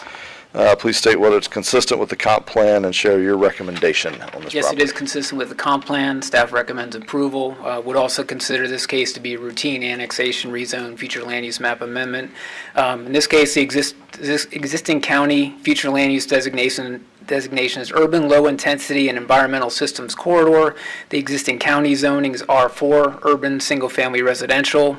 Proposed city future land use designation is low-density residential and conservation, and the proposed city zoning designation is R2, single-family residential and conservation. At the Planning and Zoning Board meeting on September 16th, the board voted 4-0 to recommend approval. Staff also recommends approval. Okay, would any member of the commission or the applicant like to question Mr. Fields on his testimony? Seeing and hearing none, we'll now hear from the applicant. I don't think they're here. Seeing no comments from the applicant, any members of the public wish to testify on this item, either for or against? Seeing none, we'll close the public hearing. If there are no closing remarks, is there a motion on ordinance 68-19? So moved. Second. City Clerk, if you'd call the roll, please. Commissioner McGurk? Yes. Commissioner Sacks? Yes. Commissioner Colodi? Yes. Vice Mayor Hartman? Yes. Mayor Owen? Yes. Thank you. Motion to approve ordinance 69-19 as read. I'll make the motion to approve. All right. Second. Okay, City Clerk. Commissioner Sacks? Yes. Commissioner Colodi? Yes. Vice Mayor Hartman? Yes. Commissioner McGurk? Yes. Mayor Owen? Yes. Thank you. And lastly, a motion to approve ordinance 70-19. So moved. Second. City Clerk, if you'd call the roll, please. Commissioner Colodi? Yes. Vice Mayor Hartman? Yes. Commissioner McGurk? Yes. Commissioner Sacks? Yes. Mayor Owen? Yes. Thank you. Ordinances 68, 69, and 70-19 have been approved. Welcome to the city, Michelle. Ordinance 72, what's that? Again, yeah.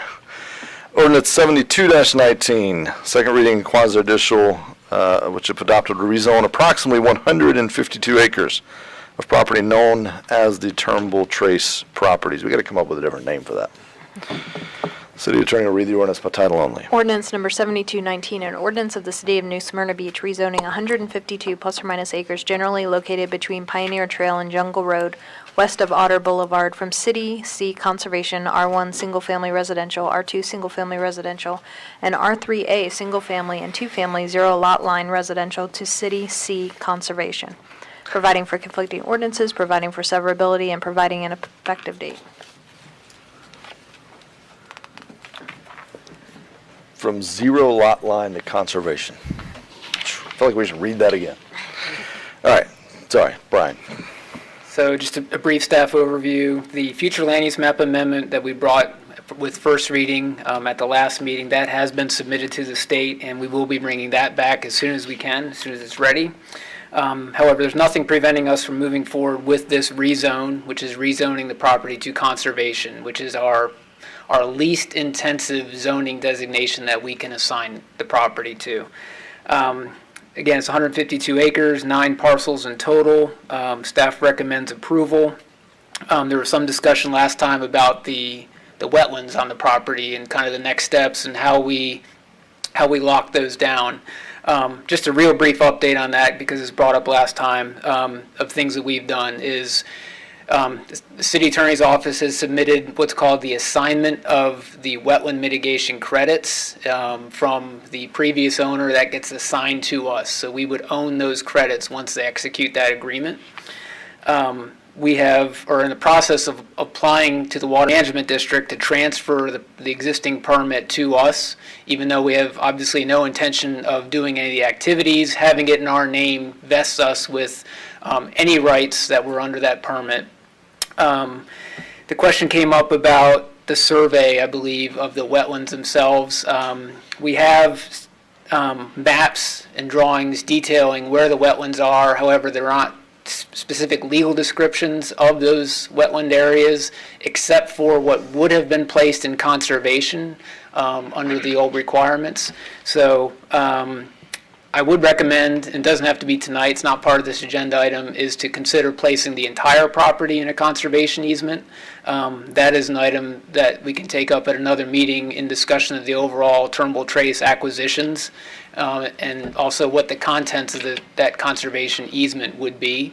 That would be another step to provide an additional protective layer for the lands that the city is acquiring. But before us tonight is the rezone. Staff recommends approval to the conservation zoning designation. Okay. And just one clarification, the reason we can proceed with the rezoning is the effective date is triggered on the land use. So once the land use is approved, this would take effect. Okay. And I skipped over in this section the ex parte communications. However, we are the property owners, so I don't know exactly how we would deal with that. So I'm assuming Unless you're talking to yourself. Okay. That happens. I have to divulge. Yeah, right. Okay. I saw you leaning up first, I think. Did you have a comment on this one? I just had a question on the permit. When does it expire? It's 5 years. It was issued in 2017. So as we approach that expiration in 2022, we would, or 2022, we'd apply for an extension. It would be available to us. We would want to retain the rights under the permit. Why? Good question. If we wanted to do an activity, passive recreation, for example, that was doing anything out there, we would not have to go back to the Water Management District and start over. Even if it was just a very non-invasive, passive activity, if it was on the property, a dock, for example, a public dock, anything that's allowed under that permit, we would want to vest that right or we start over. That's interesting. Okay, I assume that the permit would allow us to do a lot more than what we would ever consider doing. Yes, certainly. So would we be able to amend the permit as opposed to simply reapplying to the existing? Yes, Perfect. exactly. That would be an easier step than, again, starting over and applying. Okay, so you answered the question. It was a great answer. I would like to make sure, just put on the record tonight, that when that permit comes up for renewal, that we amend it to greatly limit what can be done on the property, certainly not to develop the property as the permit was requested for in the first place. Does that make sense? Am I clear? You're saying if we amend it or if we... No, what I'm saying is, I would like to amend that permit when we need to renew it. Okay, at renewal, I see. We amend it to lessen what we could do on the property, because obviously the intention, myself and I'm sure of all the voters, is not to develop the property. Now, I can understand retaining the right to want to put a passive park in there or a bathroom or something so the land is usable in a passive park type setting, but I would not like to retain the current allowable, buildable of what the permit allows. So I just want to, I'm not going to put that into motion tonight, but I'm going to make it on, just stating on record that I believe that that's what the city should do when that permit, just stating on record that I believe that that's what the city should do when that permit is renewed. Thank you. Okay. Commissioner Colodi, saw him next. I'll come to you. Go ahead. I agree that what we have here is a very good thing to do. It is only the first step. You mentioned briefly the mitigation credits and the value that we have in them. And we want to do everything to preserve the wetlands, that were the subject of that permit and the granting of the mitigation. So we just, and I know we will, keep forward with our progress in clarifying the process of the wetland mitigations credits and what we can do with them, and protect that property. That's the most important thing, because that's what everybody voted for, and that's really what we want to do. There was a second thing, but I forgot completely what it is, so thank you. We'll come back to you if you think of it. Commissioner Sacks. A question, Mr. Fields, Brian, do we have to include in this ordinance the words "in perpetuity"? Is it anywhere in here, or is it not required? No, that's just zoning, so. It's just a zoning. And the other question, I know it's maybe not exactly pertinent, but again, it's not clear to me, the conditions that were contingent, required by the trust and the grant that we had, did it not require us to put certain features on it?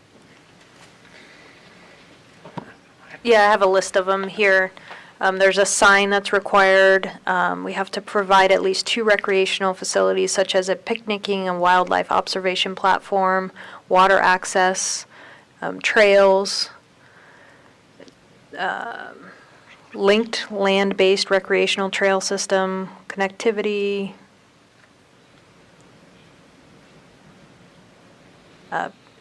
manage it in a manner that protects and enhances the listed native wildlife species and their habitat. So there's different things in the grant. Is there a time frame that we're required to start these features? If I recall, Commissioner, 10 years. Okay, thank you. What other form of trail besides a land-based trail is there? Kayak. I guess water, there you go, all right. There you go. Kayak All right. trails. I was thinking sky, I was thinking like land and sky, forgot water. All right, Frisbee. Commissioner Clody. Now, the only thing that I had forgotten to say, that our conservation easement zone does allow horse farms and does allow caretaker residences. That's why we have to go one step farther in protecting those lands, just as Commissioner McGurk said. That was the main thing that I had forgot to say. Also, we have a good basis there with Holland Park.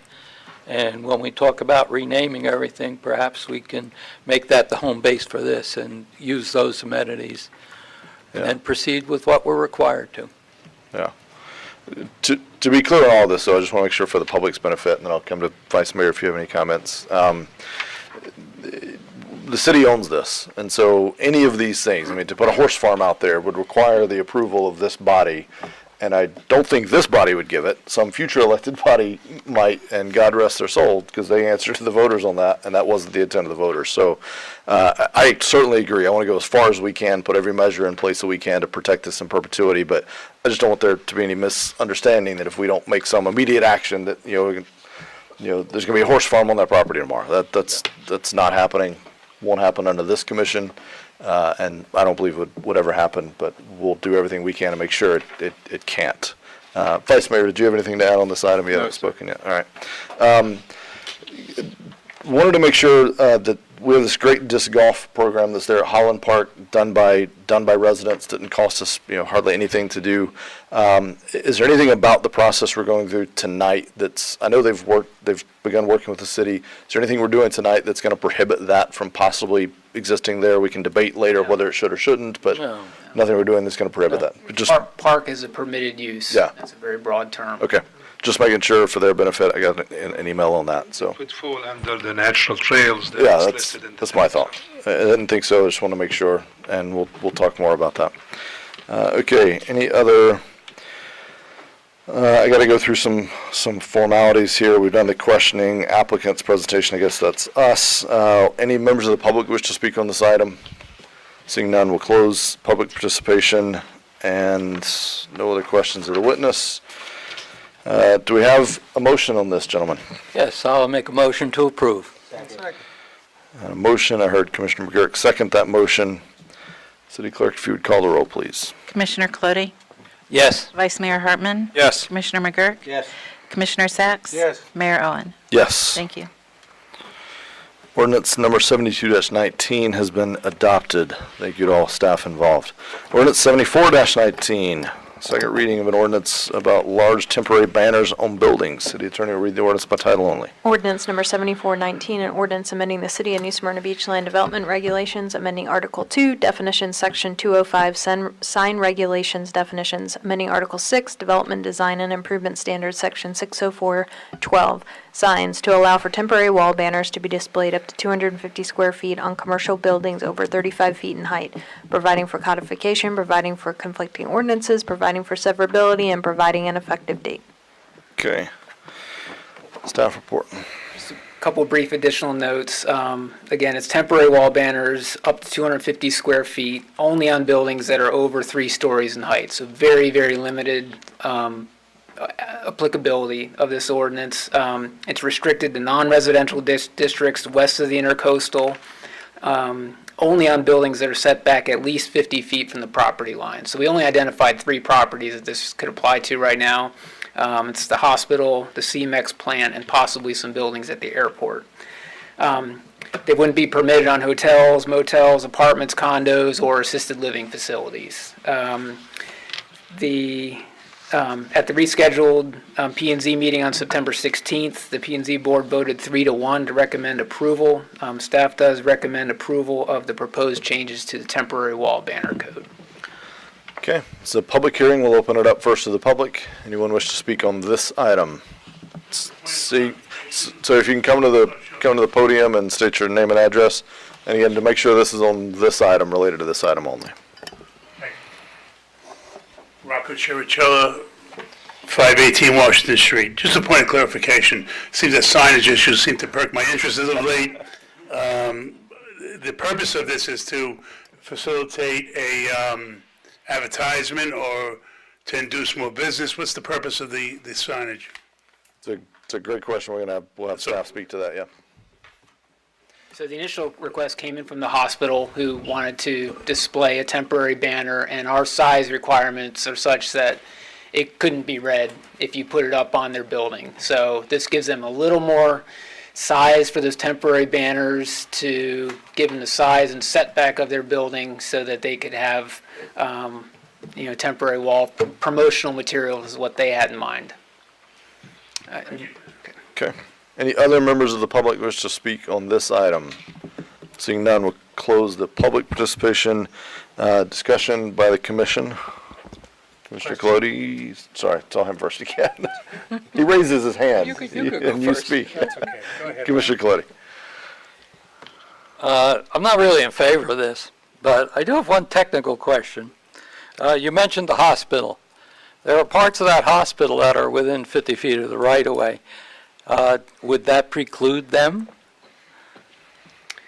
The building it would be on would have to be 50 feet or more away. So I think where they intend to have it meets these requirements. But the building itself is within 50 feet. So I think the ordinance should be very clear that it would have to be on a frontage that is more than 50 feet from the right-of-way. That's a good point. Clarify that. That's a good point. Will we be clarifying that tonight? I'd say we could, Help understanding. I'd say we could, yeah, I'll explain it. yeah. Okay, the building's very large. Yeah, It sits between 2 blocks. okay. On one of those blocks, it's literally on the right-of-way. Yet there are facades of the building that are set back, such as their not the main entrance, the emergency area. It goes like that. No, Yeah. it's just farther away. There's a parking lot between the building and South Causeway, I guess. Yet on the side, one of the side streets at least, it's within 50 feet. It's literally, Like on the emergency room side. yeah. yes. I think I would suggest that the facade where the banner would be displayed would have to be at least 50 feet from the property line it faces, is the intent. Yeah. I And, thought so. I just hate these things when they have to be figured out later. Yeah. So if we could put some wording into that effect, that would be better. Only Let's- on building facades set back at least 50 feet, would that work? That's what I'm. It would that's what clarify I'm the hearing issue, yes. From the one commissioner. So let's get the rest of the comments and then we'll ask the motion maker to consider that when we get there. Commissioner Sacks, you were next. Yeah, so Brian, Make sure you talk. thank you. Temporary is 100 days? Yes. Thank you. Okay. Commissioner Girk or Vice Mayor? Go ahead. Y'all figure it out.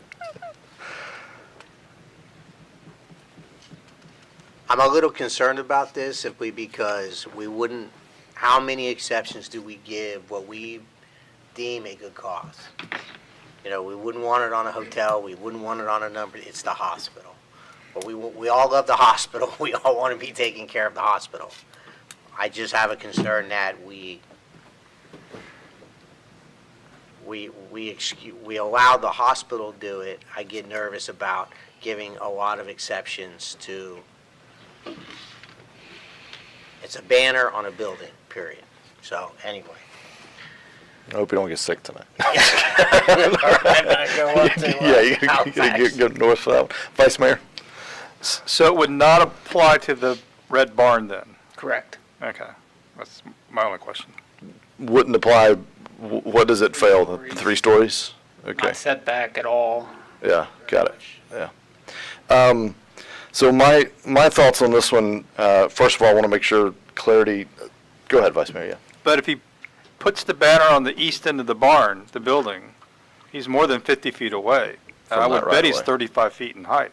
It's not a 3-story building, though, I would say. It's got to have 3 Well, working neither is floors. It's a high building, it's not a 3-story building. It's not Neither more is than 3 stories. Neither is the cement plant. Not sure how that's measured there. If they came in, we would look at that in more detail. We said they may be eligible based on what they have. So same with the airport. We did revise it to 35 feet in height versus 3 stories. So That's what I thought. We might So need then the to barn probably does qualify. kick that around. Yeah. Okay, so what I was going to say before those points were brought up, the 100 days, that's a long time. I mean, that's over 3 months. That feels fairly permanent. So if it's truly just some kind of this week this month they've been doing something for breast cancer awareness. Wanting to hang something up for 20, 15, 30 days, like that passes my sanity check a little more than 100 days. And then I echo a lot of the other concerns that are brought out. I think Commissioner Clody's points are well made. The fact that 35 feet is very different from 3 stories, and so yeah, I've got some concerns. So we need some clarification on and if we get into 3 usable stories, what is considered usable? Yeah. So we're gonna, it's probably best to do feet. I'm gonna suggest, unless we need, I'm gonna suggest that we table this or move it to the next meeting so we can have some further discussion on it. At least I'm certainly willing to make that motion, or we can try to hash this out right now. I just don't wanna, on a second reading. I'm okay with moving it. I think we do, like I brought up some concerns. I'd like to just give staff make sure they have enough direction to know what to bring back to us, or at least some options to bring back. So let's start with any concerns with trying to push this forward, but addressing some of those, some of those concerns. Somebody just chomping at the bit to get this done tonight? Okay. I had one more thought. If I put a banner up for 100 days and then change my banner to another theme, do I get another 100 days? That was where I was going with the 100-day thing, make sure it was, You got a permit. so they could get a different permit. For it, but So you yes. could actually put it up year-round, just change Yeah. the theme of the banner That's, every 100 days. We need a. No. it's got, I don't we've got to think be. that's the intent. The way this was drafted was, so what the temporary signs in general, when we talk about like election signs or real estate signs or those things, it's supposed to be a maximum of 100 days during any 12-month period. So this says temporary wall banners may be displayed on the premises for a maximum of 100 days during any 12-month period. And they can break that 100 days up by 30. They could do or they 2 can- here, 20 there. But it's an aggregate of 100 days, not per banner, but aggregate. That's, Per I guess I 12. just want to make sure that's crystal Okay. clear. That's what I meant when I said an aggregate of 100 days. So Yeah. it's a total of 100. I still think 100 is too long personally.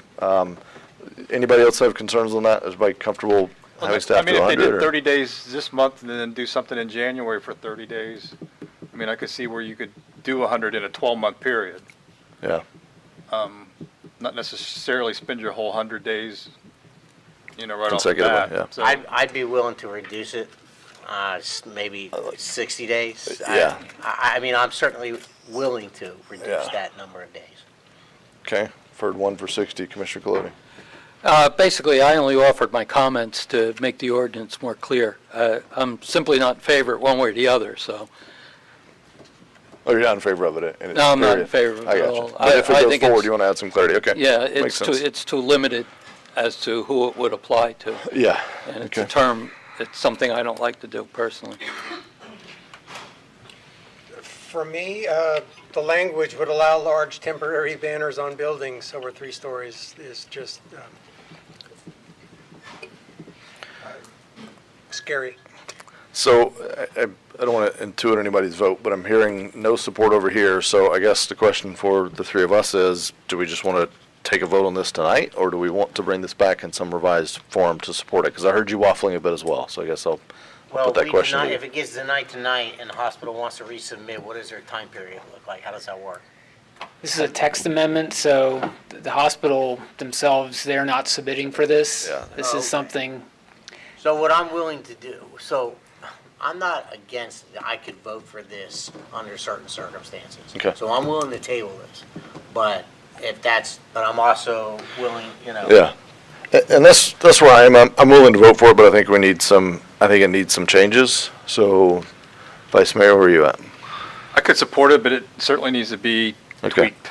So worth tweaking and bringing back, because it sounds like we do have at least a couple of us, And three the of us tweaks that I've would heard support. are a reduction in the number of days, possibly going back to 3 stories without getting, I don't know, Well, I the think nurse. the heartburn is this. We don't want this going up. I'm willing to concede that the hospital is a unique situation, and I'll give them some use. I'm not necessarily going to want to give to anybody else. How in the world we legislate that is, city attorney, you have a challenge.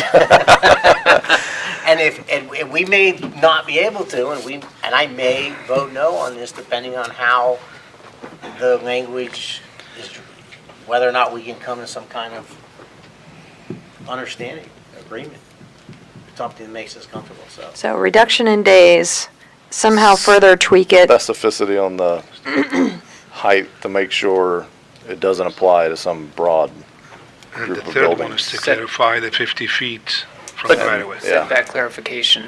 Okay. But we don't know what's to be built yet, so Well, can we make it something that is a public use, or somehow be able to define, not necessarily specifically, but Institutional uses.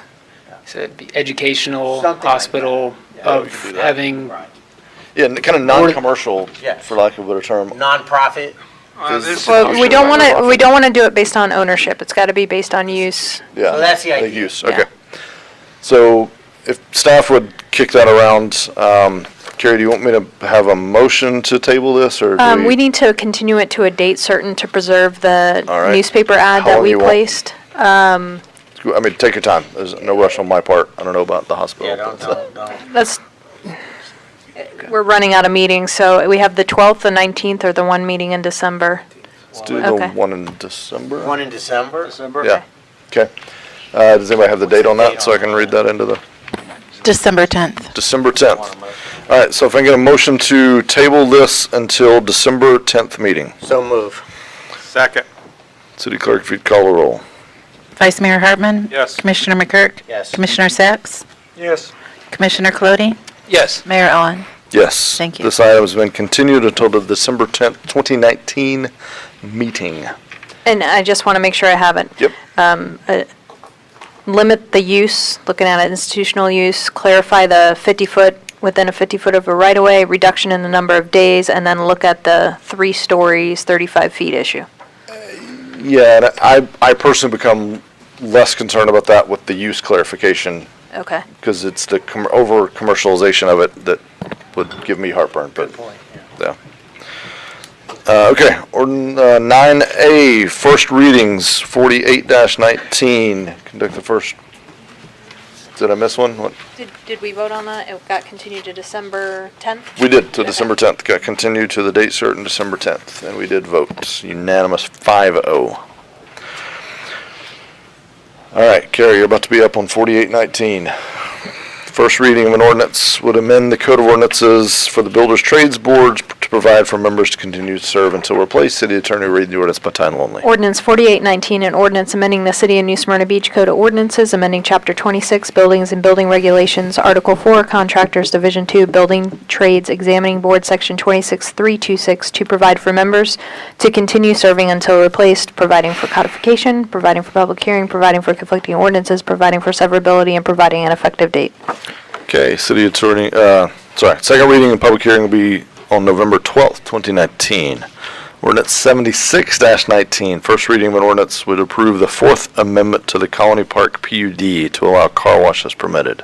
Ordinance 7619, an ordinance of the City of New Smyrna Beach amending the Master Development Agreement for Colony Park Center, revising the building setbacks and permitted uses on Lot 4, authorizing the mayor to execute the Fourth Amendment to the Colony Park Center Master Development Agreement, providing for conflicting ordinances, providing for severability, and providing an effective date. Okay. Second reading and public hearing will be on November 12th, 2019. Item 10, Boards and Commissions. A. Gentlemen, this is a complicated one. I got a whole slew of notes on this one. What is this? The Animal Control Board. Trust me, people have to own an animal. Somebody has to have a raccoon or something. It's like, we've got more things. This is the most prescriptive board appointment that we have, is the Animal Control Board. All right. So I'm going to read the entire thing. The current board consists of a licensed veterinarian, Robert Leonard, Southeast Volusia Humane Society representative, Kathy Blackman, and 2 animal owners, Bob Belt and Lori Crane, and 1 citizen from the city who is not an animal owner, and that is Alfred Forkhammer. Although Alfred is actually not in the city limits, he's in county. I think he lives in the city, but he's actually at a county address. So we have 3 members that need to be, we have 3 members whose term are expiring: Kathy Blackman, Lori Crane, and Alfred. So that was the Humane Society rep, one of the 2 animal owners, and the one who is not an animal owner, but actually doesn't live in the city. They all wish to be reappointed. If we wanted to reappoint Mr. Forkhammer and Lori Crane, they have completed their second term, so we would have to waive the term limits for them, and then we would also, I guess, have to waive the residency requirement for Mr. Forkhammer. Can we do that even? So I believe the ordinance specifically contemplates waiving the term limits, but I don't believe you can waive the residency requirement that's what I was thinking, without yeah. revising the ordinance. So unless we do that, Mr. Forkhammer then is off the table because the residency requirement is there. So we have 3 places to fill, and we have 3 applicants.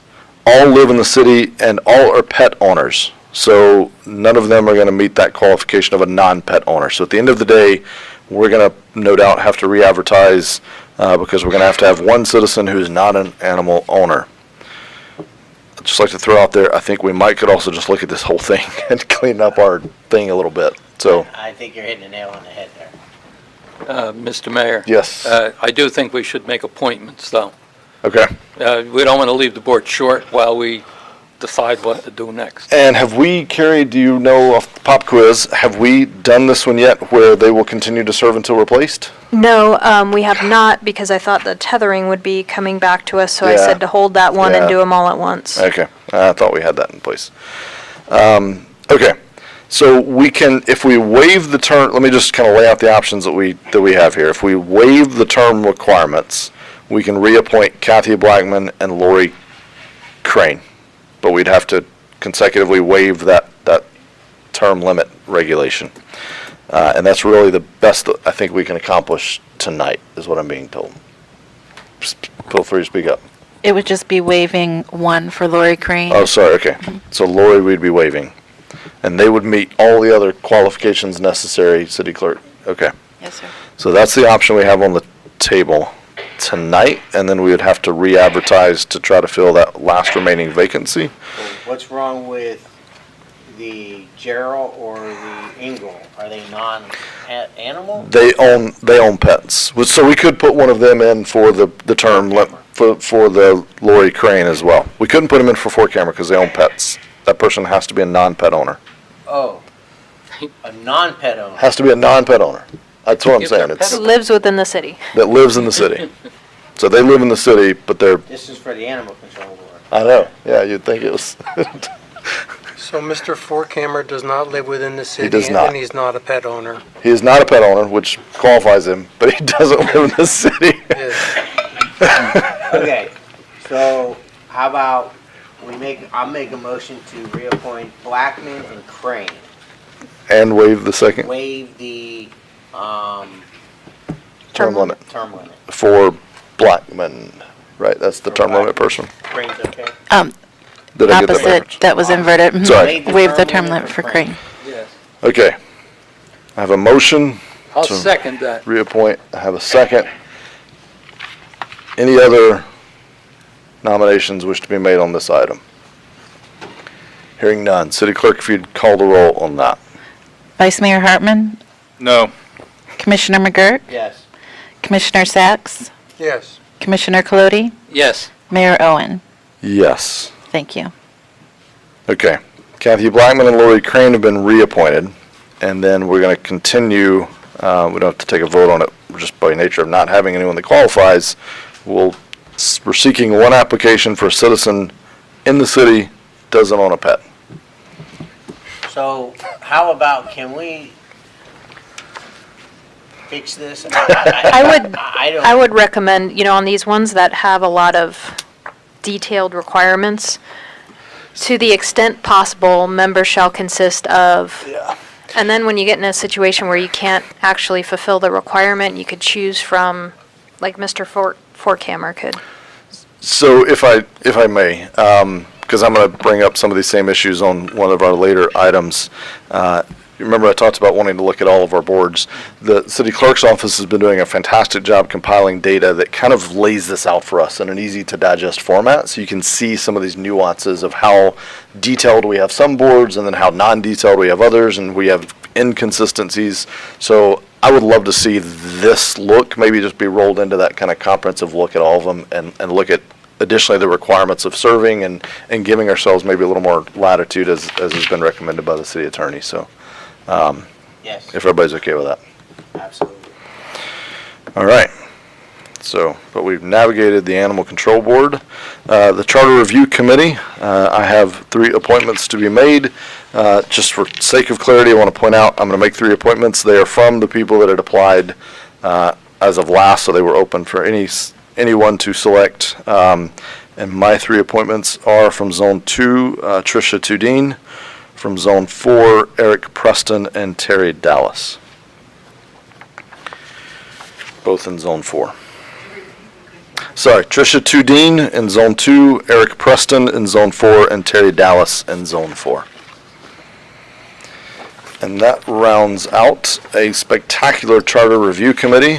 And I had one of them already text me and ask when they were meeting, because they're anxious to share. They've read our charter and 100 other charters, and they're ready to get to work. So, all right, item C, Golf Advisory Board. Appointment of 2 citizens to serve as members to a term to expire September 1st, 2020. It's a 7-member board. Has been functioning for some time as a 5-member board, but it's actually a 7-member board. 6 individuals per the ordinance shall be full-time members of the golf club. The 7th member does not have to be a member of the golf club.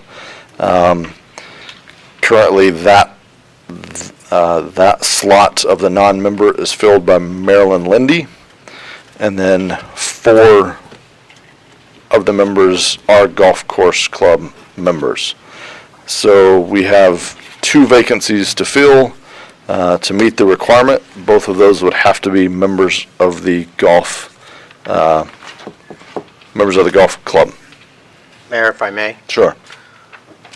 I have a concern that a member has to be a member of the golf course. And the reason why I have a concern with that is because it costs between $1,000 and $2,000 a year to be a member.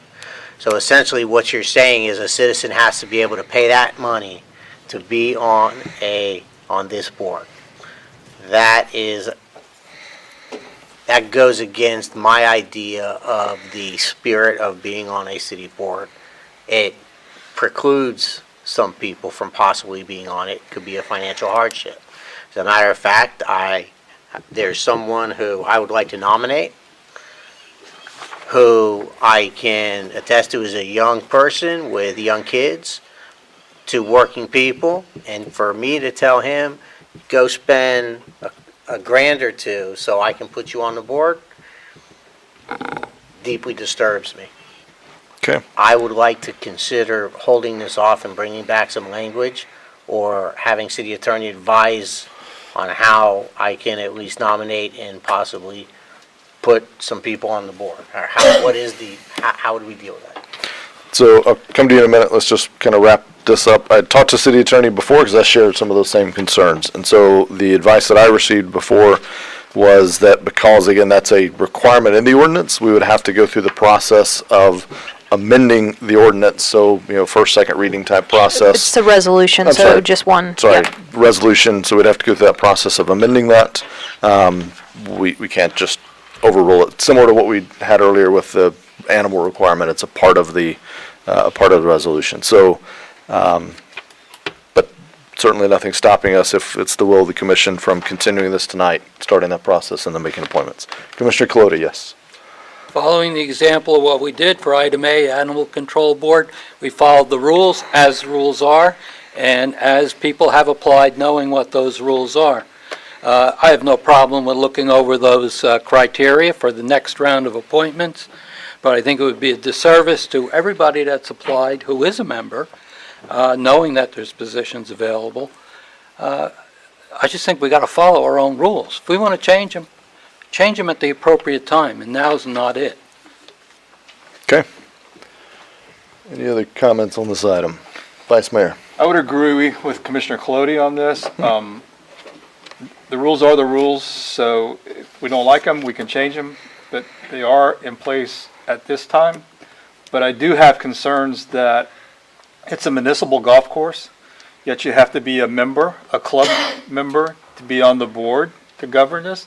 So I think that sends the wrong message. It's, if it's truly going to be a public course, then any resident within New Smyrna should be able to serve on the board. So I think we need to change it at a future date, but I'm comfortable with going ahead and appointing now.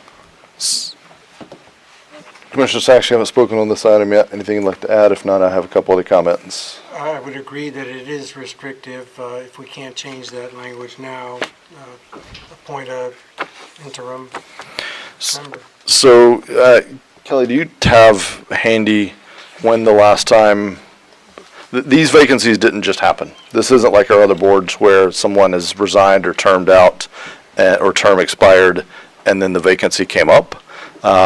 These vacancies came up as a part of this due diligence that we've been going through in the clerk's office on these boards. So these have been vacant for quite some time, probably wrongfully so, in my opinion. So I think delaying this for another meeting to get it right, or two meetings as it would be to get it right, there's no harm in that process. I think the concerns that have been addressed by several of my colleagues are fair.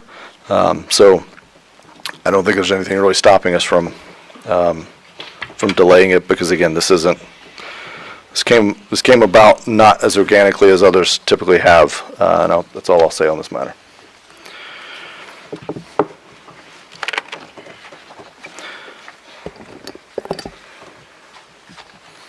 Commissioner Colodi. Considering all that, I would at this point make a motion to appoint two members, Mr. Burgess and Mr. Fugate. Okay. I have a motion to appoint Mr. Burgess and Mr. Fugate. Do I have a second?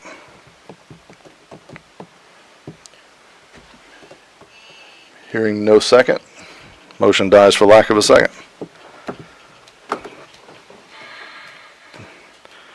Is there a motion to appoint any other members? If not, I have a motion to continue this item or some other motion.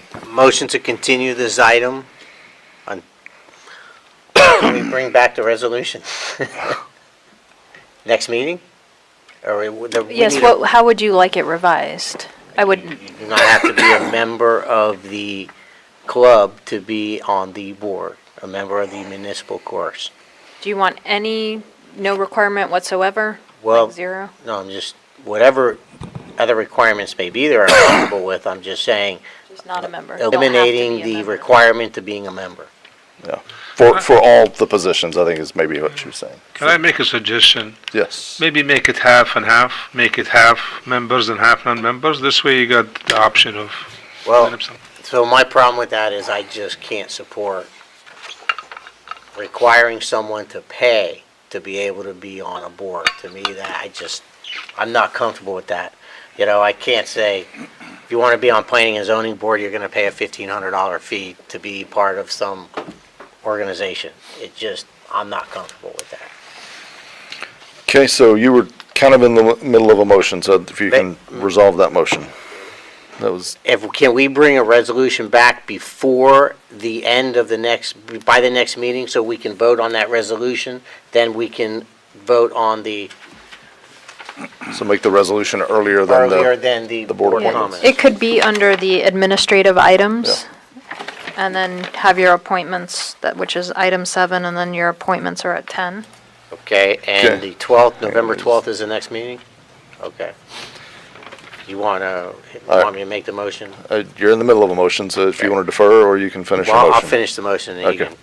can make a motion to eliminate the requirement to be a member of the golf course, to be on the golf advisory board, and bring this back as a resolution at the November 12th meeting. Okay, I have a motion on the table, have a second. Discussion, Commissioner Colodi. If we do that, are we going to re-advertise? We're looking for people to apply to the golf board under different conditions. Other people who may have thought that they were going to be on the board, who are not members. You can put it on the website. Well, then I don't think we'd be in a position to do the appointing at the next resolution. We wouldn't even know if it would pass. So I think bringing it, actually doing the appointments, if we make a change, we just have to put that off a little farther. Okay. So motion put that to November 12th, bring it back on November 12th, and then defer the appointments until the following 19th. meeting, the 19th. This particular advisory board, Kelly, when, I know it's in November they meet, but do we know when in November? On November 20th at 3:30? Look at that, 19th will work. All right, Meant to be. I'm okay with that. So Motion I'm going to maker, amend my motion, so the resolution comes before us on November 12th, and then the vote for the advisory board will be on the 18th. 19th. Sorry. Seconder of the motion, accept that change. All right, any other discussion on this item? City Clerk, if you'd call the roll, please. Commissioner Colodi? No. Vice Mayor Hartman? No. Commissioner McGurk? Yes. Commissioner Sacks? Yes. Mayor Owen? Yes. Thank you. So this item has been continued to the November, this item, particularly the appointments, have been continued to the November 19th meeting, and there'll be further discussion about amendments to the resolution at the November 12th meeting. Mr. Mayor? Yes. I would suggest we invite our golf manager to be appeared at that meeting so he can explain his feelings on that. I would welcome that with open arms. Clarification on who made the second? Commissioner Sacks seconded Okay, that. thank you. Motion maker was Jason McGurk.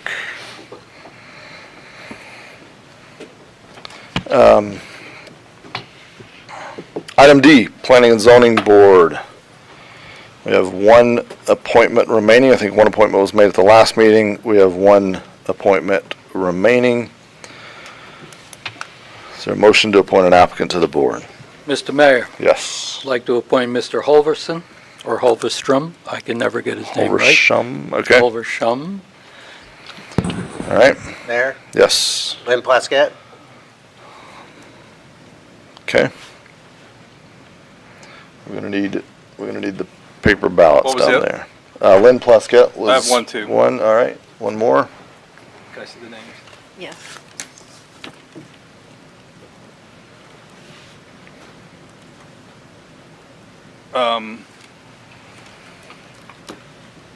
David Glass. Okay. Mr. Sachs, anybody? No, I'm good. Okay. Just making sure. Thank you. All right, so we had nominations for Mr. Glass, Mr. Holversham, and former Commissioner Lynn Plaskett. If you I'm would- just writing her name in. I'm Okay, yep. Got to add that to the voting thing. While she's doing this, just going to tease the commission a bit. Kelly is going to hopefully speak on this maybe later in the meeting, but there's a better way to do this that doesn't involve us passing paper ballots around. I was watching it at the last meeting, and it's painful to watch. So, more to come on that.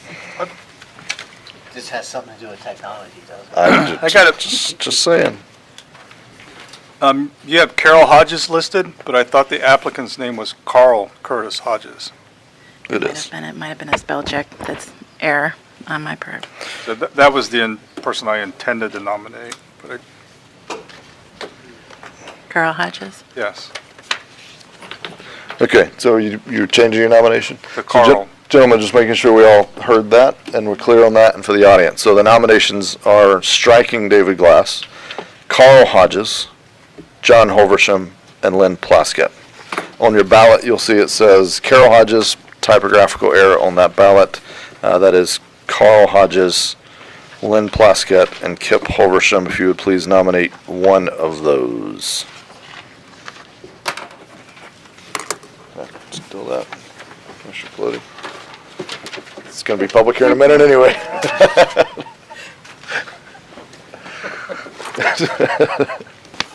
We won't cheat off of you, trust me. I labeled it. I know.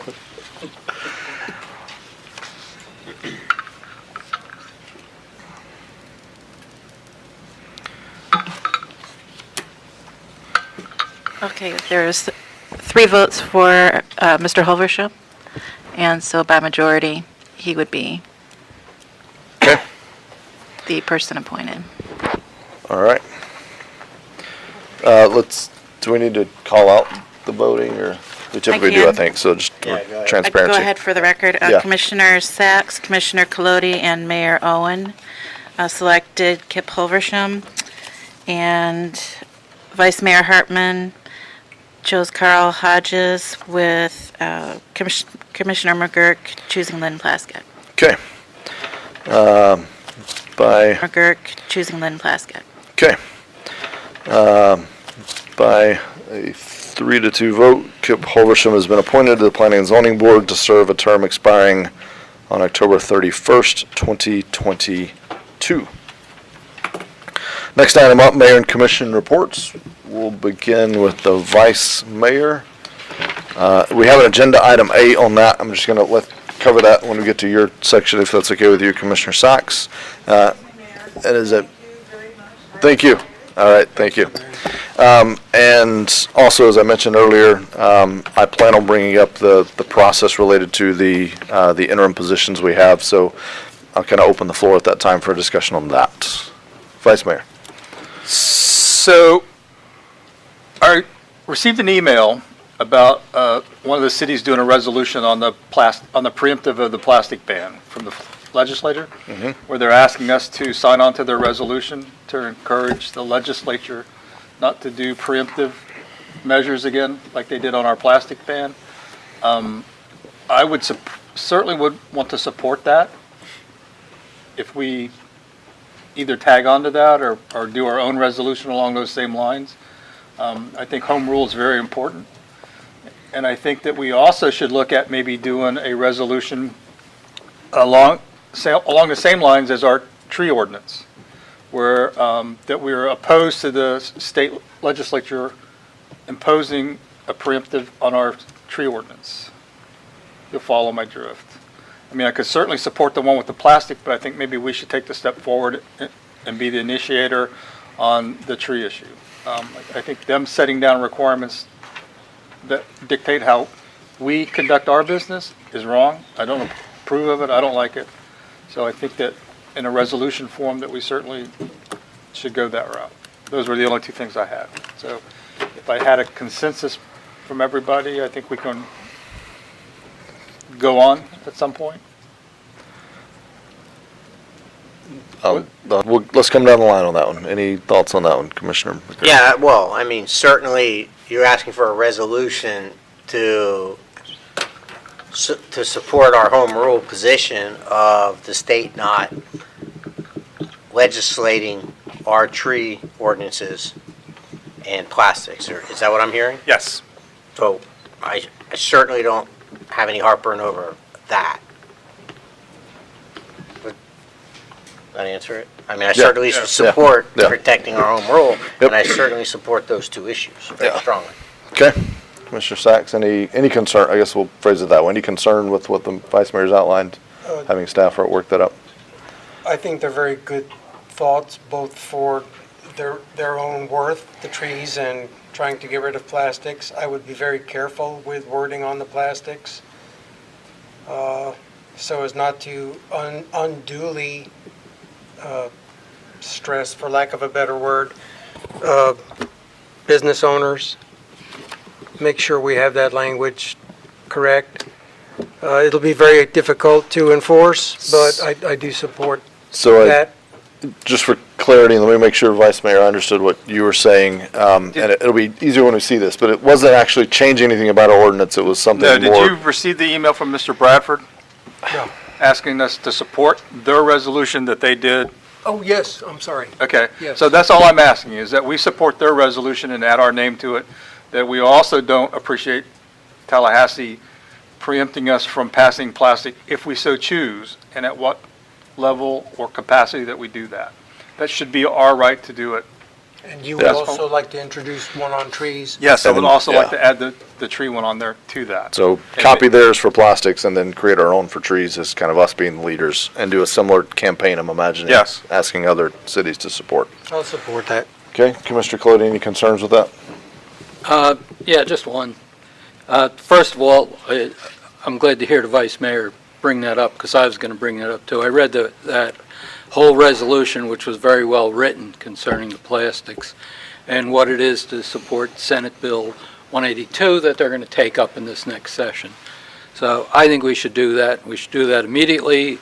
It's all laid out for us and how they did their resolution. So I certainly support that. On the trees, I support that, but I think it should be in a separate resolution. Yeah, that's the intent. Okay. Yeah, So take theirs for plastics and then separate. Because I have two ideas on how we can deal with the tree thing. One, which will probably get passed immediately, and the second one, which, would go on with the endless debate about home rule. So if you want to talk about those two changes, I can do that now. But definitely on the one on the recycling and the home rule, yes. Okay. I'd support it. I wanted to challenge the state on plastics. I wanted to dare them to sue us, so I'm all for it. I got no problems with that. All right. So on the tree issue, my resolution would be just that they not create, I guess, statutory language that says we can't create our own rules. Yeah, So it's not addressing the tree ordinance at all. It would just be the fact that we don't appreciate them. Yeah. Maybe asking them to repeal. Yeah. Well, what I would say, we could certainly ask them to do that, but I don't think we'd get very far. The second thing is there's one thing that they missed when they passed that ordinance, a requirement that when the tree survey is done by an arborist, or a named arborist, that before they take the tree down, that be provided to us for our records. So we don't get a call, everybody doesn't get a call on a Saturday morning saying they're cutting down my neighbor's tree, that type of thing. At least then, we won't get into a big debate over home rule, but we'll get something positive that would allow our staff to work with that requirement. Because taking down a dead and deceased tree, which is all that really dealt with, is something I don't think we'd want to argue with anyhow. We just want to know that those parameters have been met. So I would like to word it as a positive thing to change that, Bill. So we had that discussion a few meetings ago, and I was going to take it to the League of Cities to see if they had an interest in supporting that of all the cities. Mm-hmm. And one of the issues I was going to bring up tonight was I needed to be reminded exactly what we wanted to ask the League of Cities. So I think you're articulating it, but I would like staff to provide me a specific language, because I agree with you what you're saying, and that was what was asked. We can get the League of Cities on board with that too. And it was basically, we need to know, or the city needs to issue a permit, because we don't know when they're cutting it down. The issue was, we don't know when someone's cutting it down. The city needs to be notified. Either the arborist needs to come in and notify the city, or there needs to be some specification done so we can respond to that. And that was what I need from staff to articulate clearly what I would take to the League of Cities to help try to get their support to do that. I would agree. Well, that's what I was tasked with that by the commission some meetings ago. And then I just needed to better articulate exactly what that was, and that's why I bring it up on the dais, because I want to make sure we're all in agreement of what that language should be that I go to the League of Cities and ask for their support with. Okay. Is everybody clear as mud on that? I would ask Commissioner Hartman to make a motion on the first issue, on the home rule with regard to the straws. I don't think we need a motion. We don't need it? I don't think we need, we had consensus on that one. I think So- I hear you all. Yeah. So the only thing that I want to make sure, so it's two resolutions. The first one mirrors the town of Palm Beach, except it's for the city of New Smyrna Beach. The second one is similar in regards, it's urging the legislature to clarify what in the legal community is called the tree abuse statute, and require permits or some sort of notice to the local government when they have an arborist report or require some sort of permit. Well, I think the legislation was they didn't have to get a permit, but We can't require any sort of notice or anything. well, I think the issue was, it wasn't a permit, but the arborist needs to submit something to the city to at least notify us that they're doing that, so we then can respond intelligently to our constituents when they're saying, hey, my neighbor cut this tree down. They're like, yeah, we know, we have it on file. They submitted a diseased tree by an arborist, and it's legal. Or a Exactly. landscape architect. Yeah. Just, if I may add a Sure. comment, as you know, gentlemen, you may have seen it, I've seen it, arborists, quote-unquote arborists, going around town, telling people they have dangerous trees, they need to remove them, and people say, cut it down. So we need to at least, Yeah. yeah, And that's where at least make a position on and it. the state, well, that's where the state preempted our position, and Right. that's the vice mayor's Well, entire that's- point of all of this, is Right. trying to push back. And,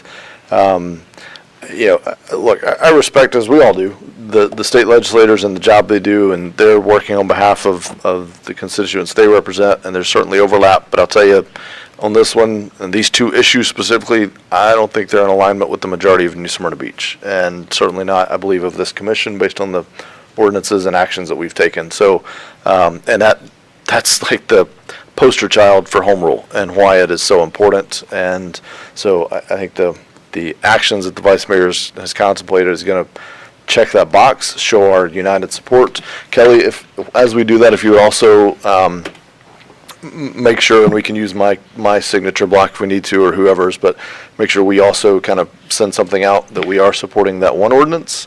And then on the one that we craft, along with Commissioner McGurk lobbying for it at the League of Cities, we can do some kind of a similar, kind of email blast as well. So let's don't let me forget about that. Carrie, do you have all the direction you need on that item? A time frame would be good. Is it not done yet? I'm just kidding. Next meeting? Just kidding. Time frame?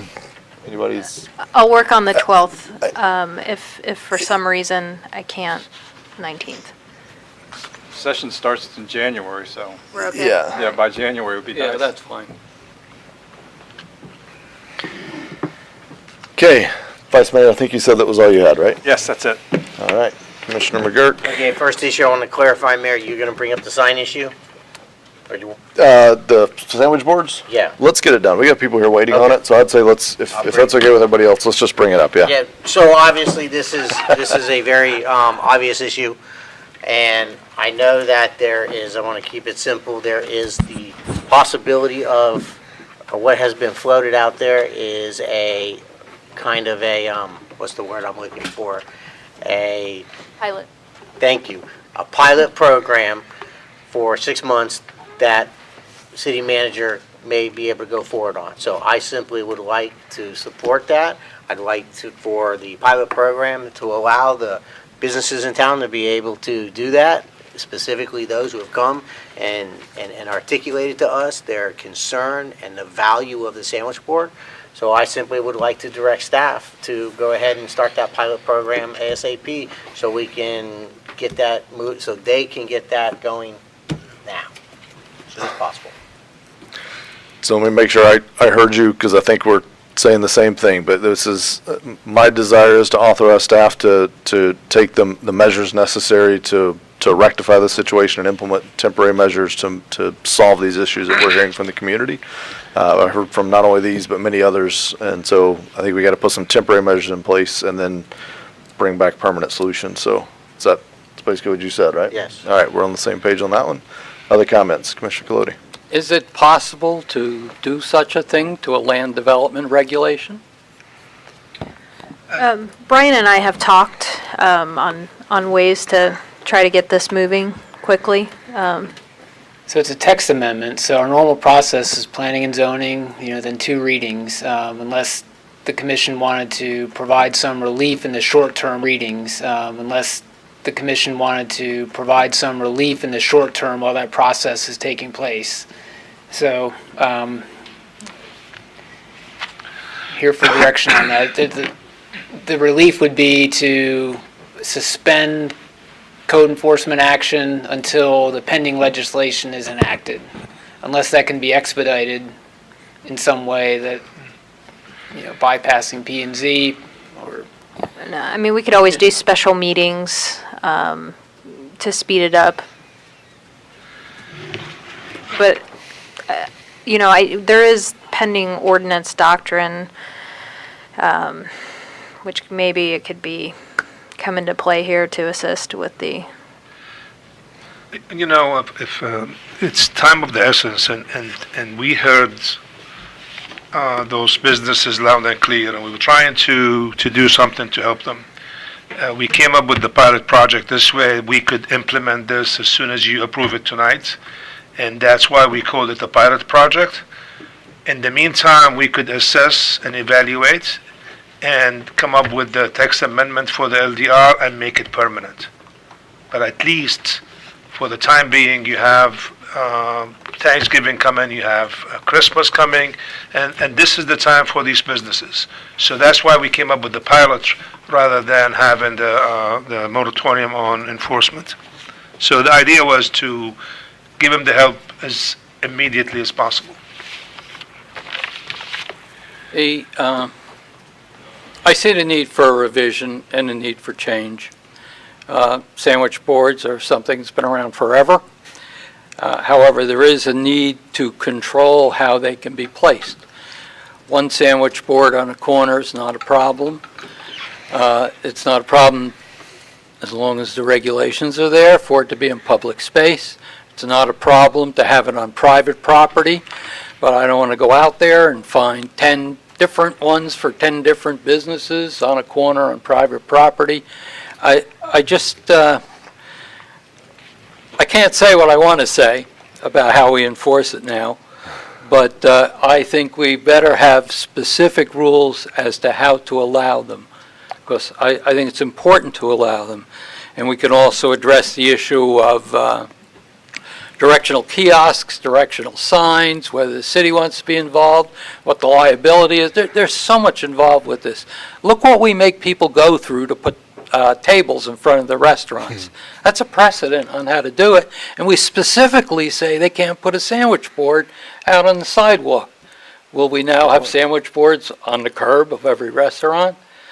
I just think a little discretion while we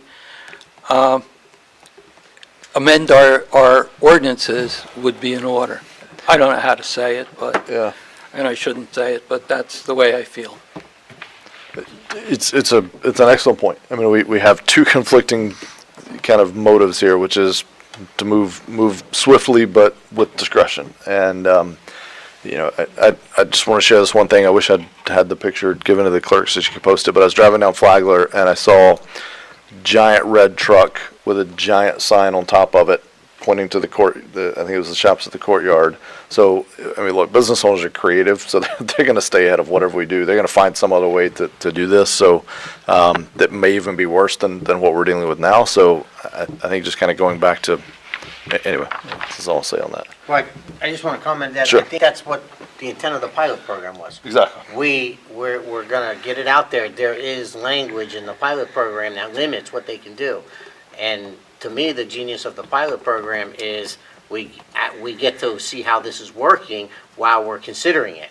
So if we see something that we don't like, we can adjust quickly, as opposed to we can all sit up here 6 months, go through this process, debate it, then pass a new ordinance, and then to say, you know what, two months into it, we see a problem. So the pilot program allows us to kind of push it out there, test it, and then make some changes as we move. That's why I think that the pilot program would be so beneficial. Okay. Hang on, let Commissioner Sacks speak on this item. He hasn't spoken yet. I've seen the sandwich boards in our city. I've seen them in DeLand. My only concern is that the merchant use them judiciously and not impede travel, especially for ADA compliancy. That's my only wish. I do support sandwich boards. Pardon me. Sure. Vice Mayor, you haven't spoken on this. Anything to add? I'm in favor of the pilot program and kind of do a workaround and see what will work, what won't work, and then, I mean, it's up to them. If they go out of control and put one on every corner, then, it's the business owner's fault, not ours, so. And there are provisions in the pilot program to address that, just to be clear. Yeah. Yep. Okay. I just haven't seen the pilot program. I can't vote on it. That's all. I just thought we all got an email on it. Maybe we didn't. Over now, real quick. Sure, yeah. Brian, if you would, briefly. There's two basic components to it. What's currently allowed is in mixed-use zoning district, which is, Flagler and Canal areas, is one sandwich board sign directly in front of your business on a public sidewalk, and you still have, there's size requirements, there's space requirements for ADA and so forth. That's what's currently required. What this would do is for a period of 6 months is businesses could have one additional sandwich board sign that could be placed on a public sidewalk within 500 feet of that place of business. So, and they would have to have permission of the business that has that frontage to place their sandwich board sign in front of their business. So we don't think there's going to be, just based on our input, a lot of these where you're going to have like a half dozen on a street corner. Part of the pilot program is to determine that, but that's part one, is on a public sidewalk within 500 feet. And keeping the 6-foot right away, Yes, so all the ADA other compliance. This is the criteria that it's in the LDR, that they have to meet that. Same criteria, size, location, safety, just you're allowed one additional sign. So that's part one. The slightly different situation that we'd recommend adding in is you could have a sandwich board on a private property, if eligible, subject to the approval of that property owner. So if you're in the mixed use and you're eligible to have a sandwich board sign, you could have another sign located on private property. So we didn't really talk about whether you could do both, but I think the intent is to limit signs, so it would really be one or the other. You can have one additional sandwich board sign in the right-of-way meeting those rules or on private property. In either case, you need the approval of either the owner or whoever has frontage on that public right-of-way. It'd be up to 6 months. You could terminate it sooner if we really ran into problems, see what we have, and then we can look at whether we need pole signs, kiosks, or to just adopt this going forward. We've had appearances by a couple property owners at this meeting. Are they in the mixed-use zone? Yes. My Both only of them? concern about these folks is if their sign is located in the mixed use, and if their sign meets the size requirements. I would So be that's- afraid that they might not be, but I would just, if we're going to be giving this type of use on temporary basis, I would think it should be in all the commercial zones, to be fair. And that would solve that problem out there in case they're not in the MU. That would broaden it to a much larger geographic area for all commercial areas. Yes, it would. Okay. It's a pilot program. All right, so we've had a lot of discussion on this item. Commissioner Girk, this was actually your time, so I'm going to come back to you on this item. We've had a lot, so if we're going to push something forward, I think we do need to just make a formal motion so we all have a chance to be very clear of what we're voting on. So, Okay, you threw me for a loop on this, on Commissioner Colodey's suggestion on all commercial property. If it's, the pilot program on the mixed use would include them, but not necessarily the current size that they have. Correct. The size of the sign, I don't believe what they have meets our current exemption. Right, we're Haven't not measured talking it. about sign, we're talking about changing the sign required, the size of the sign requirement. We're talking about a pilot program in a specific area, right? Yes. Okay, and that's in what, the mixed use? Yes. And he will fall underneath that. Property is in the mixed use, I believe 518 Washington? I think he said yes. I Okay, think I the just- the property is in the mixed use. The question is, does this extra sign have to also be in the mixed use? Or can that be in another zoning district? Okay, the 500 feet away. I'm going to, but there's a criteria in the pilot program that says it has to be within a certain distance of the business. 500 feet, so it could be any. Okay. So I'm not so concerned about it having to be in a mixed use. I could word it where the business location has to be in the mixed use, and then you're only allowed within a certain distance from that business. And then that would cover them, as opposed to saying the entire business. So I'm going to make a motion to adopt the pilot program, whereas the business is in the mixed-use district, can then use put the sign out.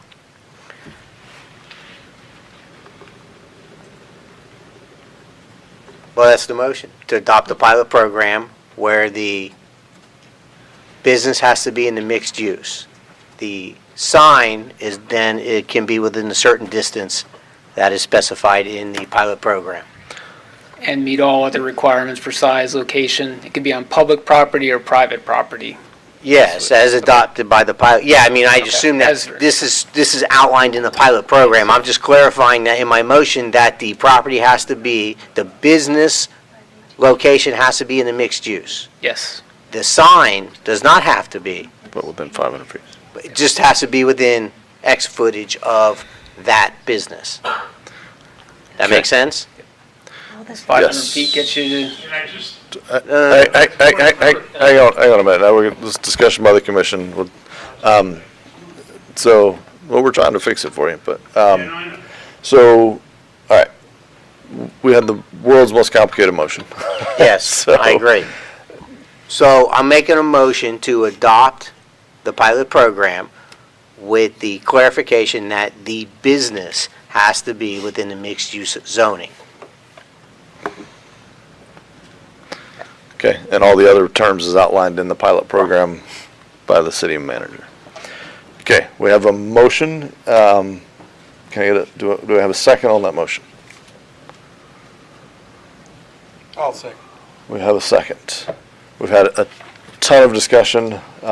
Carrie, are you comfortable? Do you have anything you need to put in the just motion? 2 points I would want to clarify. With one additional sign that either meets the criteria of on a public sidewalk or on within 500 feet on private property with their consent?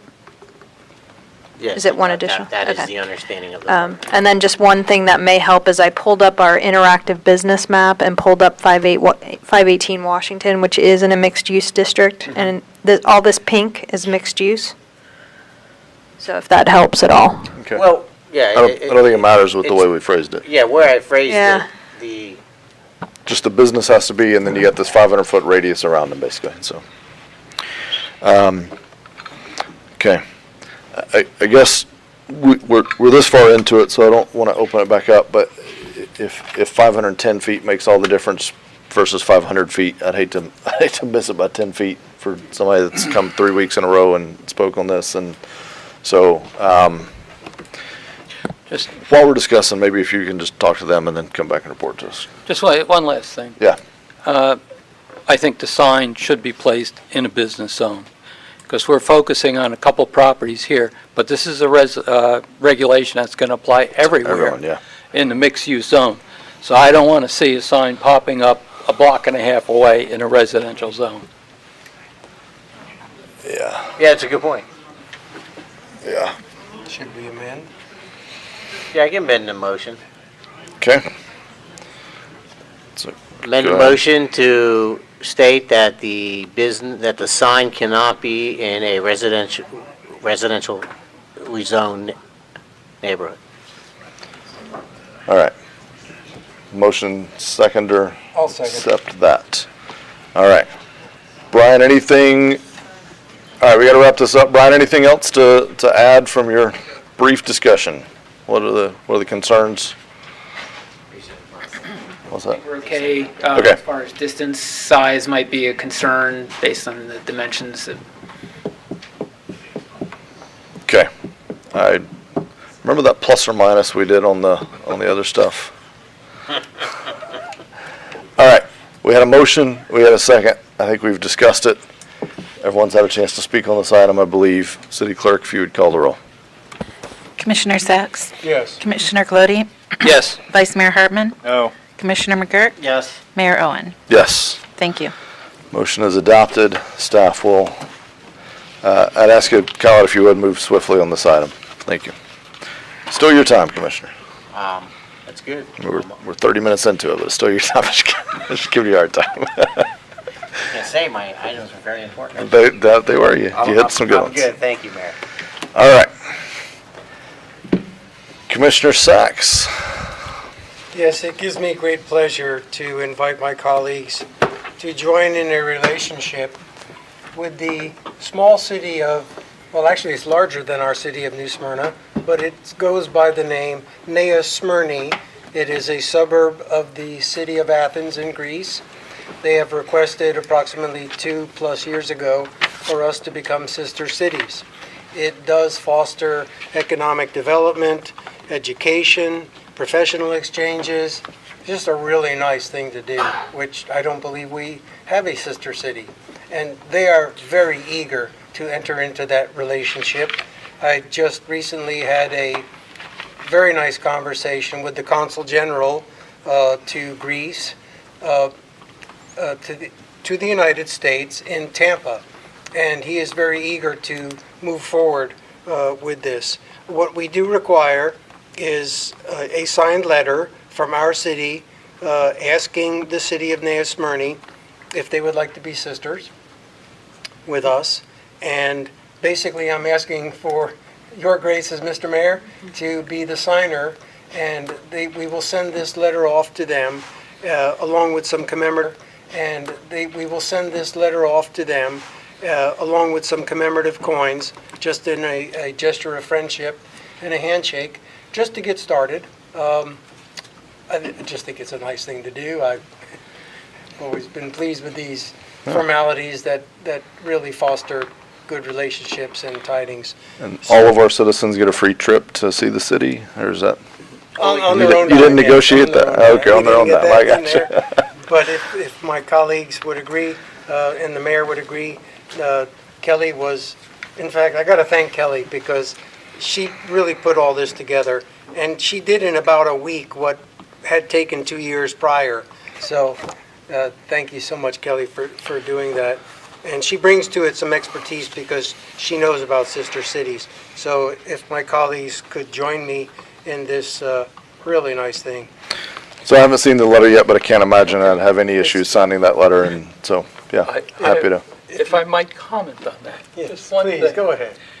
Having attended diversity training today, I think we should call it companion cities.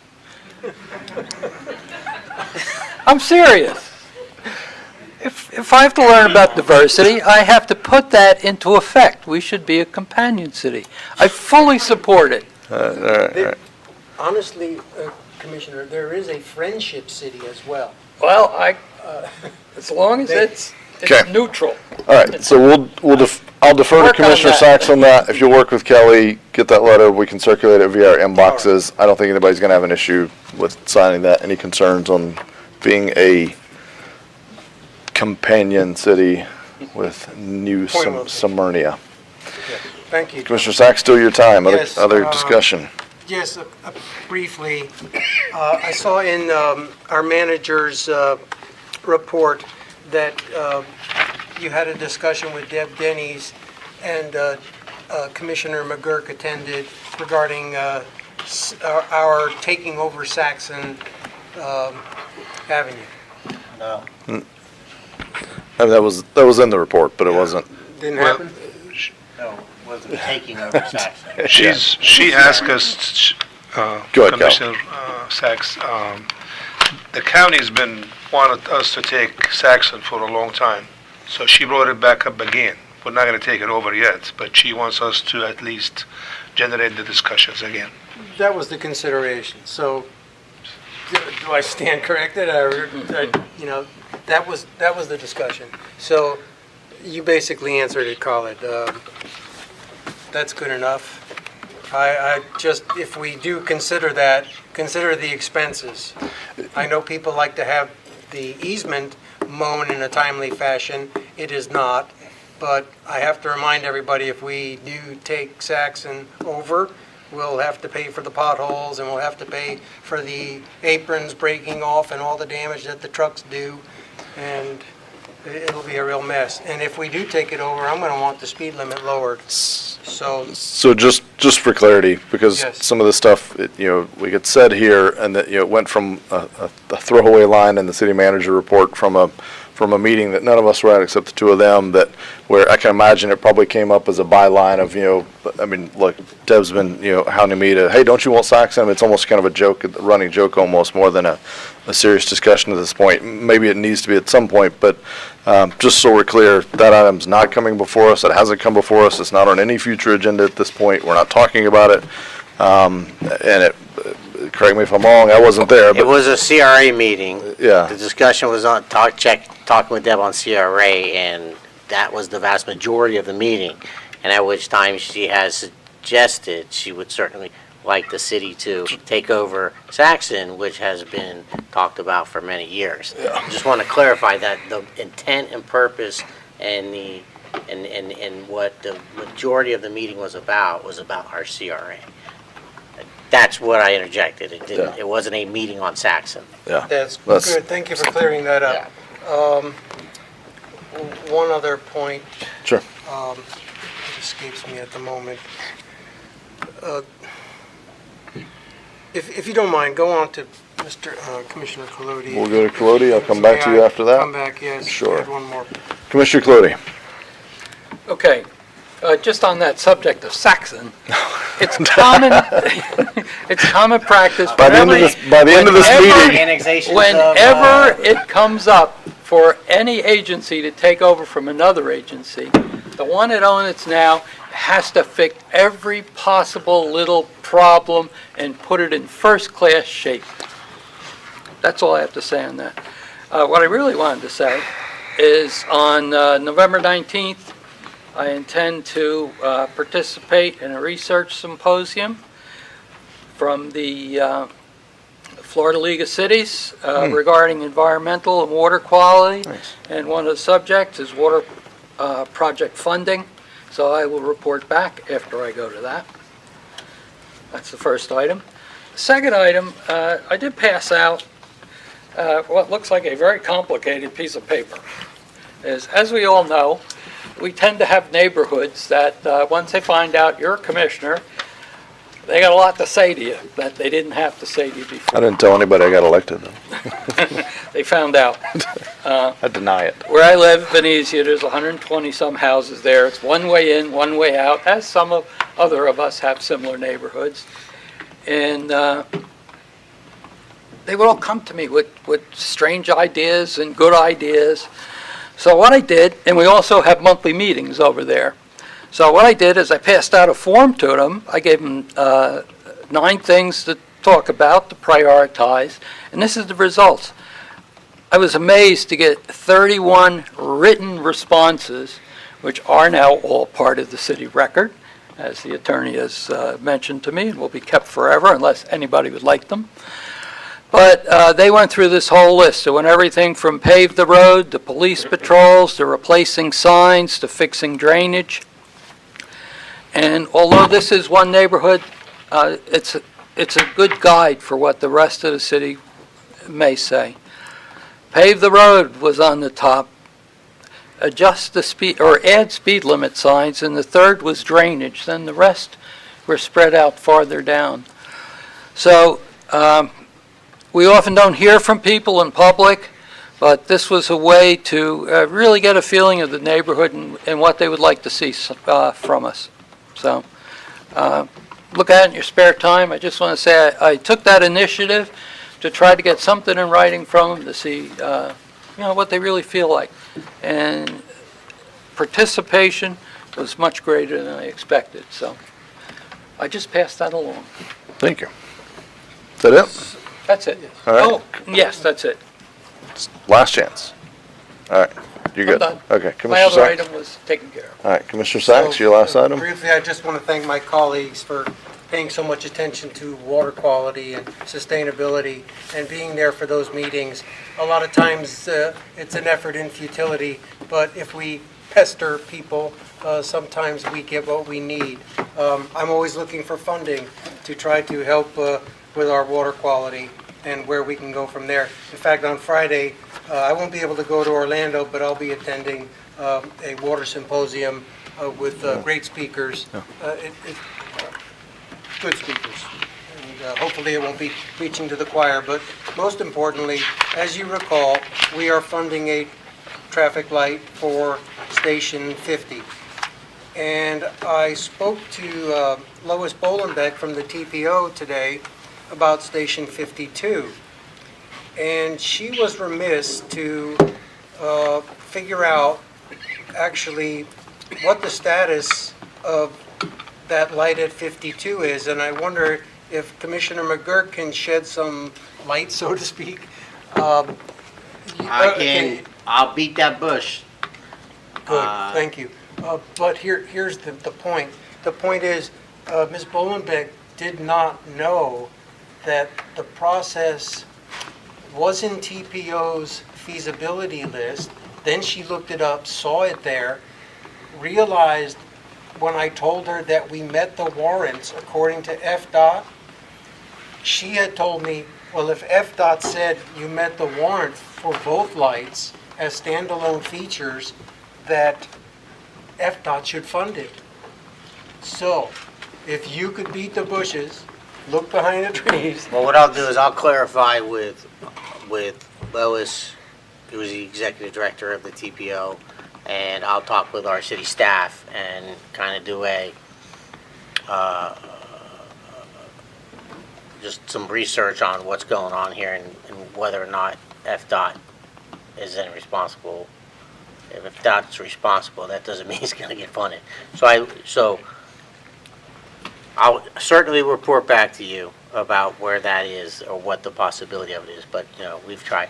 FDOT has a long list of people wanting I'm or sure. claiming that they need to do things. So we'll see. And that request would be to staff as well. If you could check with FDOT, I would appreciate it. Thank you. Okay. Thanks. All right, everybody finished. So I have three things, hopefully won't take too much time. I brought this up shortly after elected. Want to bring it up one more time for the commission to consider. I don't necessarily want to debate it at length tonight, but would maybe see if I could get consensus to at least have a deeper discussion than we had last time.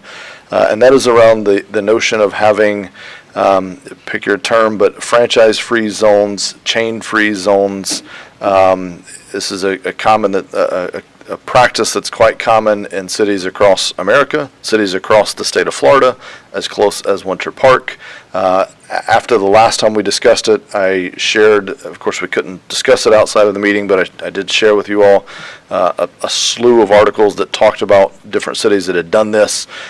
This is coming up, of course, now because we've got some things happening on Beachside, and it's been fascinating to me to watch how many people thought we already had this in place.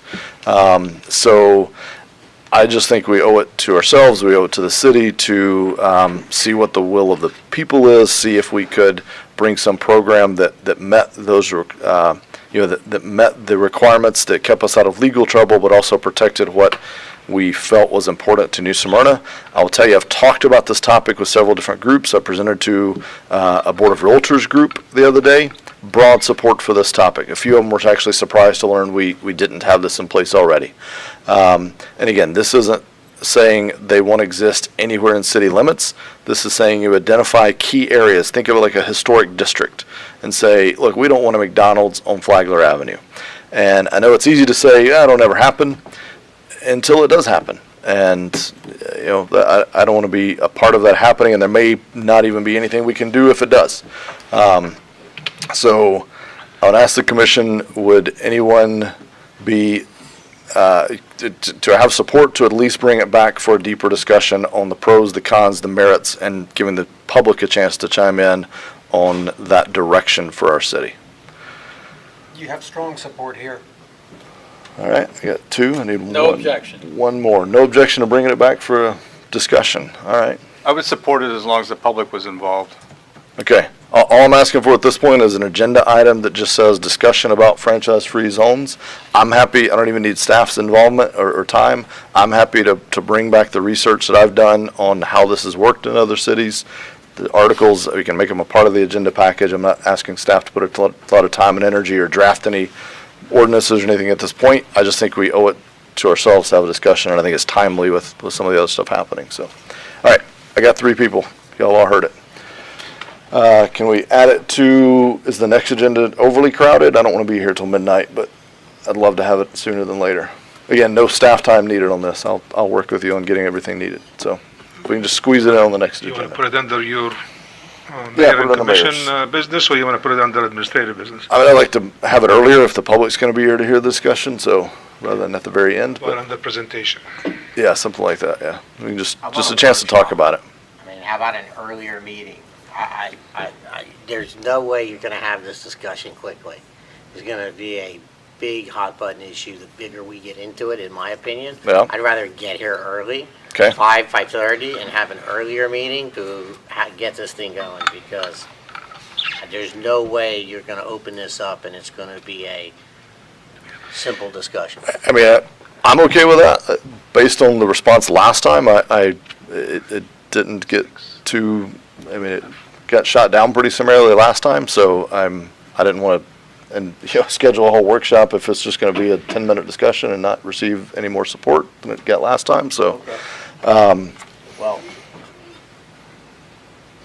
either way, that's fine. My suggestion was we have an earlier meeting for it, but whatever with the commission's pleasure. I would prefer an earlier meeting. All right. Myself, because I'm seeing nods for an earlier meeting. 5, Have something at 5, how about the 19th? 19th at 5:30? Is that Because the property you work need for at everybody? least, Was Commissioner Clody going to be here? Because he said he was at a water meeting on the 19th. The 19th? and I think it gives you enough time to advertise if you wanted the public to be participating. Yeah. I didn't but bring my calendar We'll with push it out on social media. We'll get Phil to push it out. So are you wanting to make a presentation so that it spurs further conversation?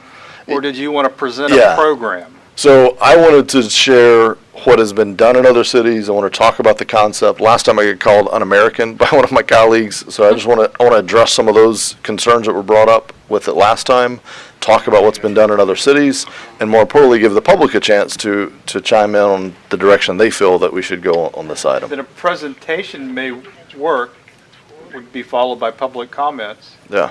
and then we could, then under mayor's comments, take it a next level. Yeah, I mean, I think we're a little premature for a full meeting For a personally. workshop? Yeah. Yeah, so So do I. let's do that. If it gets too deep, we can always postpone it. So we'll put it under presentations at the next meeting. We have on the 19th, we have a planning session at 4 o'clock. Planning for what? There's, Brian wants to have, there's a couple of items that I guess it's for discussion, so we scheduled a planning session at 4 o'clock on the 19th. So I know the agenda is crowded, but is that something that we could include it in that 2 hours? I think this topic fits in that. This Okay. is transportation impact fees, kind of All right, yeah. wrapping up some of the issues. All right. It could be part of that agenda and probably wrap up by 6. Okay. That's okay. Yeah. So you And get again, 2 hours there. we're not necessarily going to solve it in that meeting. I just want to see if we can get, I want to see if I can get 2 more people to draft an ordinance is all I'm trying to get to. So I'll be very, very transparent on my intentions here. Okay, second thing, and I teased this earlier, Kelly, I'm about to come to you for a minute. I'm going to tee you up on your chance to talk about boards and commissions, and we have an antique process with how we do that now. Just give a sneak preview of what you told me earlier about that. About the matrix? No, the technology and being able to do that a better way. Okay, right now we are in implementing the software, new software. It's called Boards and Commissions by Granicus. And on our website, within a couple months, everybody will be able to click on a board and it will show current board member names, their terms, how many terms they've served on, what the qualifications are for the positions on that board, and who the person that they replaced was.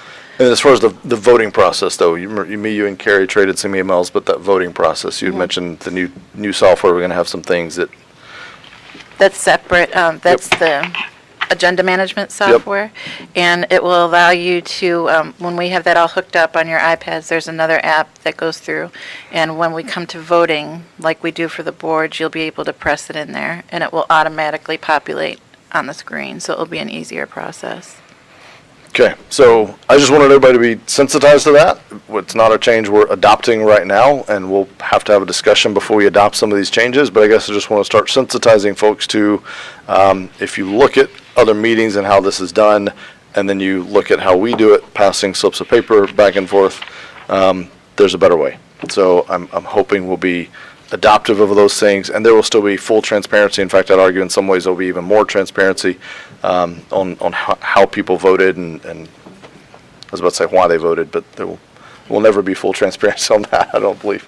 All right, so those are 2 items, and then the last thing on the city manager, city clerk positions, I wasn't here the last meeting, I apologize for that. So I did just want to add a few comments for the benefit of the general public, just to be on the record. There's no public here really, but I want to be on the record on this. First of all, it's all kind of gotten lumped together, and I just want to make sure we as a commission, that we separate.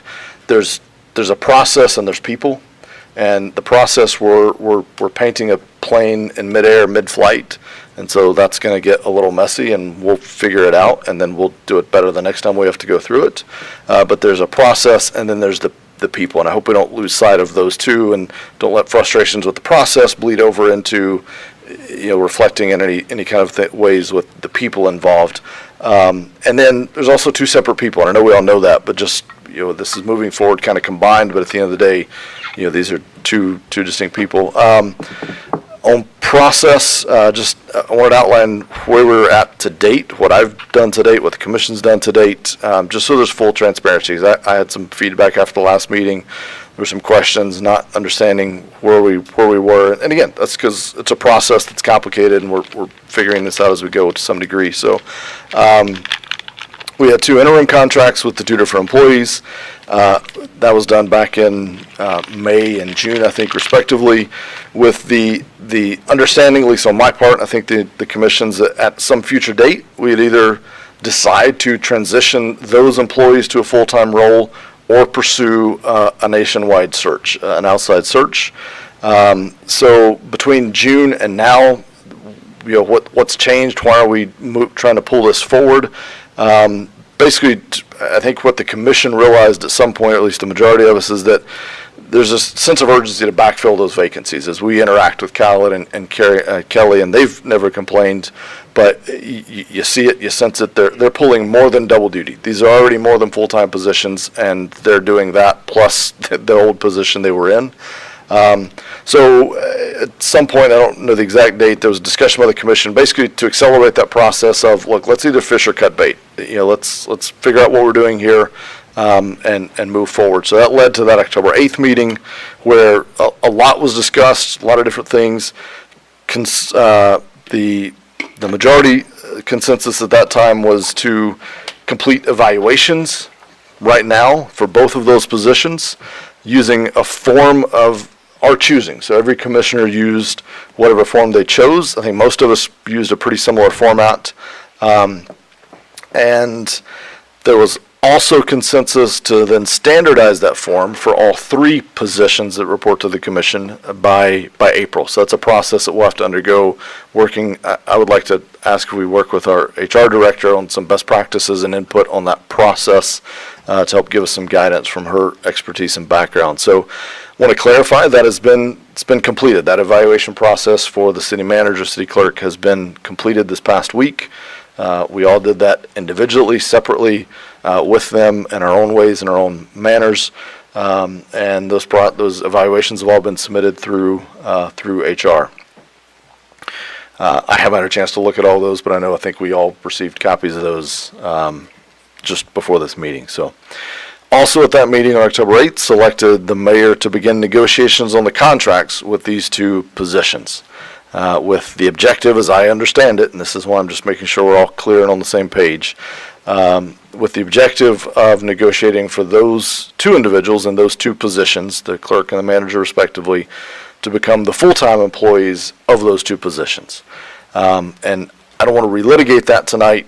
We are where we are. I just want to make sure that was clear. And a question was raised to me about my thoughts, since I wasn't here, on not pursuing an executive search. And I think the merits of that and the process was discussed at the last meeting. Again, I don't want to relitigate, but I want to share my understanding is there's no requirement of that. And I'll tell you, in my professional career, I've seen it many times. I've watched many different search processes. Or let me say this, I've seen many different transitions, and I've seen it done both ways. I've seen where you have this long-standing employee, heir apparent type situation, and I've seen where there's a search done, and you go through, you spend a ton of time and money, and you end up coming back to the heir apparent, and in the meantime, you just kind of wasted time and money. And then I've seen where you also do a direct appointment. You do kind of like what we did, where you give them a chance as an interim, make sure that they're able to elevate to that position, assume the duties of that position, you evaluate that, and then you move forward with making them permanent. And that's my understanding of what happened on October 8th, was that the majority of the commission, and certainly that would have been my vote as well had I been here, that we progressed to that stance of beginning those contract negotiations, pending review of those evaluations, which have now been completed.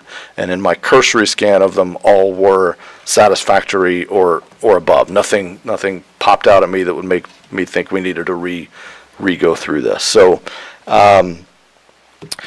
and some have asked, why the rush? And I guess I'll just go back to this point of it is difficult to make progress during interim periods. And I am focused, and I believe this commission is focused, and these two leaders are focused on making progress. They have things they want to change, and we're not holding everything up, but there's certain things, and I've watched this my entire career, you can't do everything as an interim that you can do when you are the full-time chosen person. So to me, there was nothing ever magic about that 6-month date.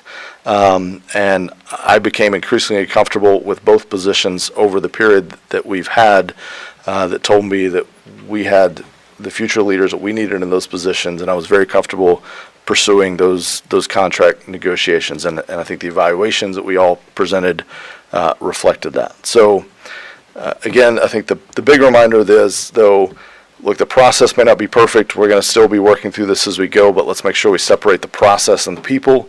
We're accountable for the process, frankly, and then they're accountable for their individual performance. And I hope our votes and our comments will reflect and make sure we keep those two separate and keep them separate. So that being said, where we're at tonight, just so we're clear, we've all done our evaluations, which was what we said we'd do at the last meeting. And then I am scheduling time, and Carrie, I know I threw a curveball at you right before the meeting, but we have a date set that Carrie's about to tell me what it is. Well, we do have a conflict, so would you we be have a comfortable doing it without Renina? She will not be here on October 30th. Yeah. And I'm Kelly, I comfortable with haven't that. heard from you if you can do October 30th. Okay. It's this Wednesday, yeah. Okay. So on October 30th, we're going to publish and schedule those negotiation meetings with Khalid and Carrie, as I've been directed to do. And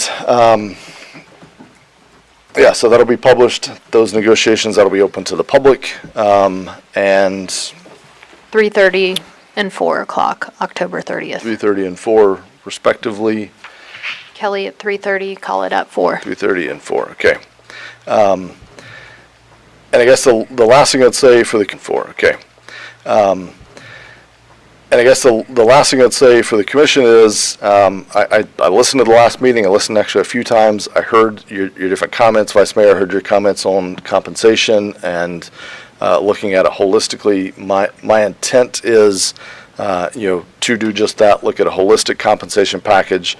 Talk with our HR director. Do peer comparisons. We've been provided that data from a holistic standpoint, and then in negotiations, figure out which items are important specifically to the folks we're working with the goal of achieving them becoming the full-time appointees for those two positions.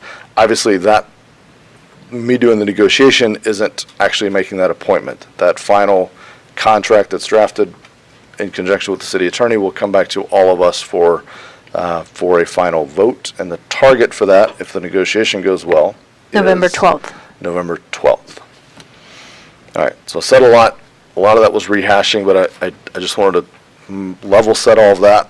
If I'd said something you thoroughly disagreed with or misrepresented or mischaracterized anything, now is your chance to speak now. Again, don't relitigate and say you disagree with something about the process, but if anything I said was incorrect or you misunderstood or I misunderstood anything, now's the chance. Commissioner Colodi. So, Will this be filmed and broadcast, your negotiations? I will be out of town, and I would like to sit in I have, and watch. yeah, I'm fine with that.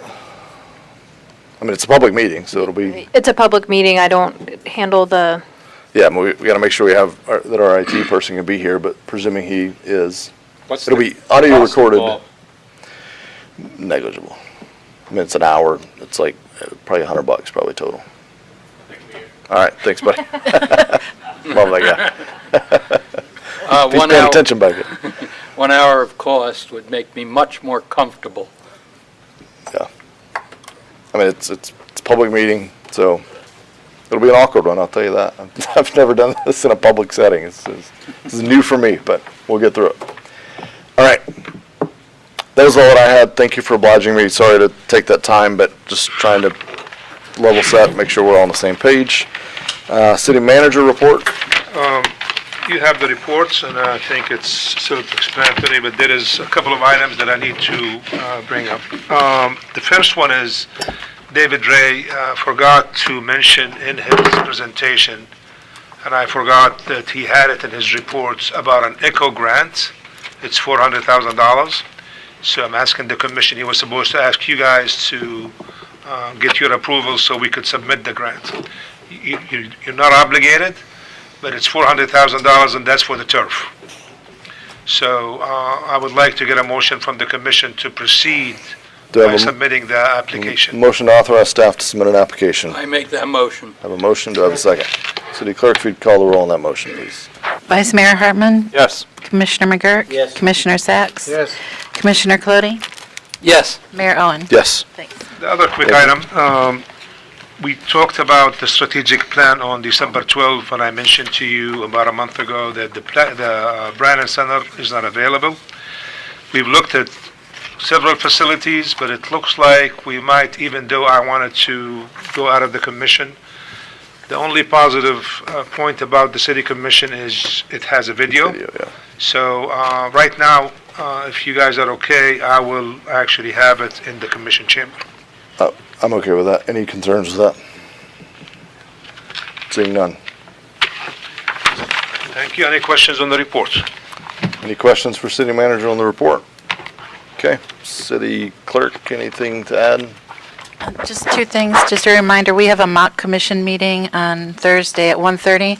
The teachers assigned his students roles, so they have a role for each position on the dais and also the police chief.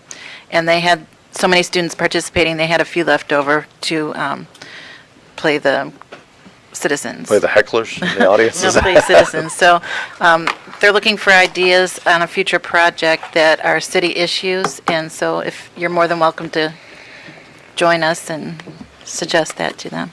Excellent. Thank you. And also, thank you very much for taking your time to meet with me about the Oh. evaluations. I appreciate it. You're welcome. City attorney. No report tonight. If no other business, meeting's adjourned.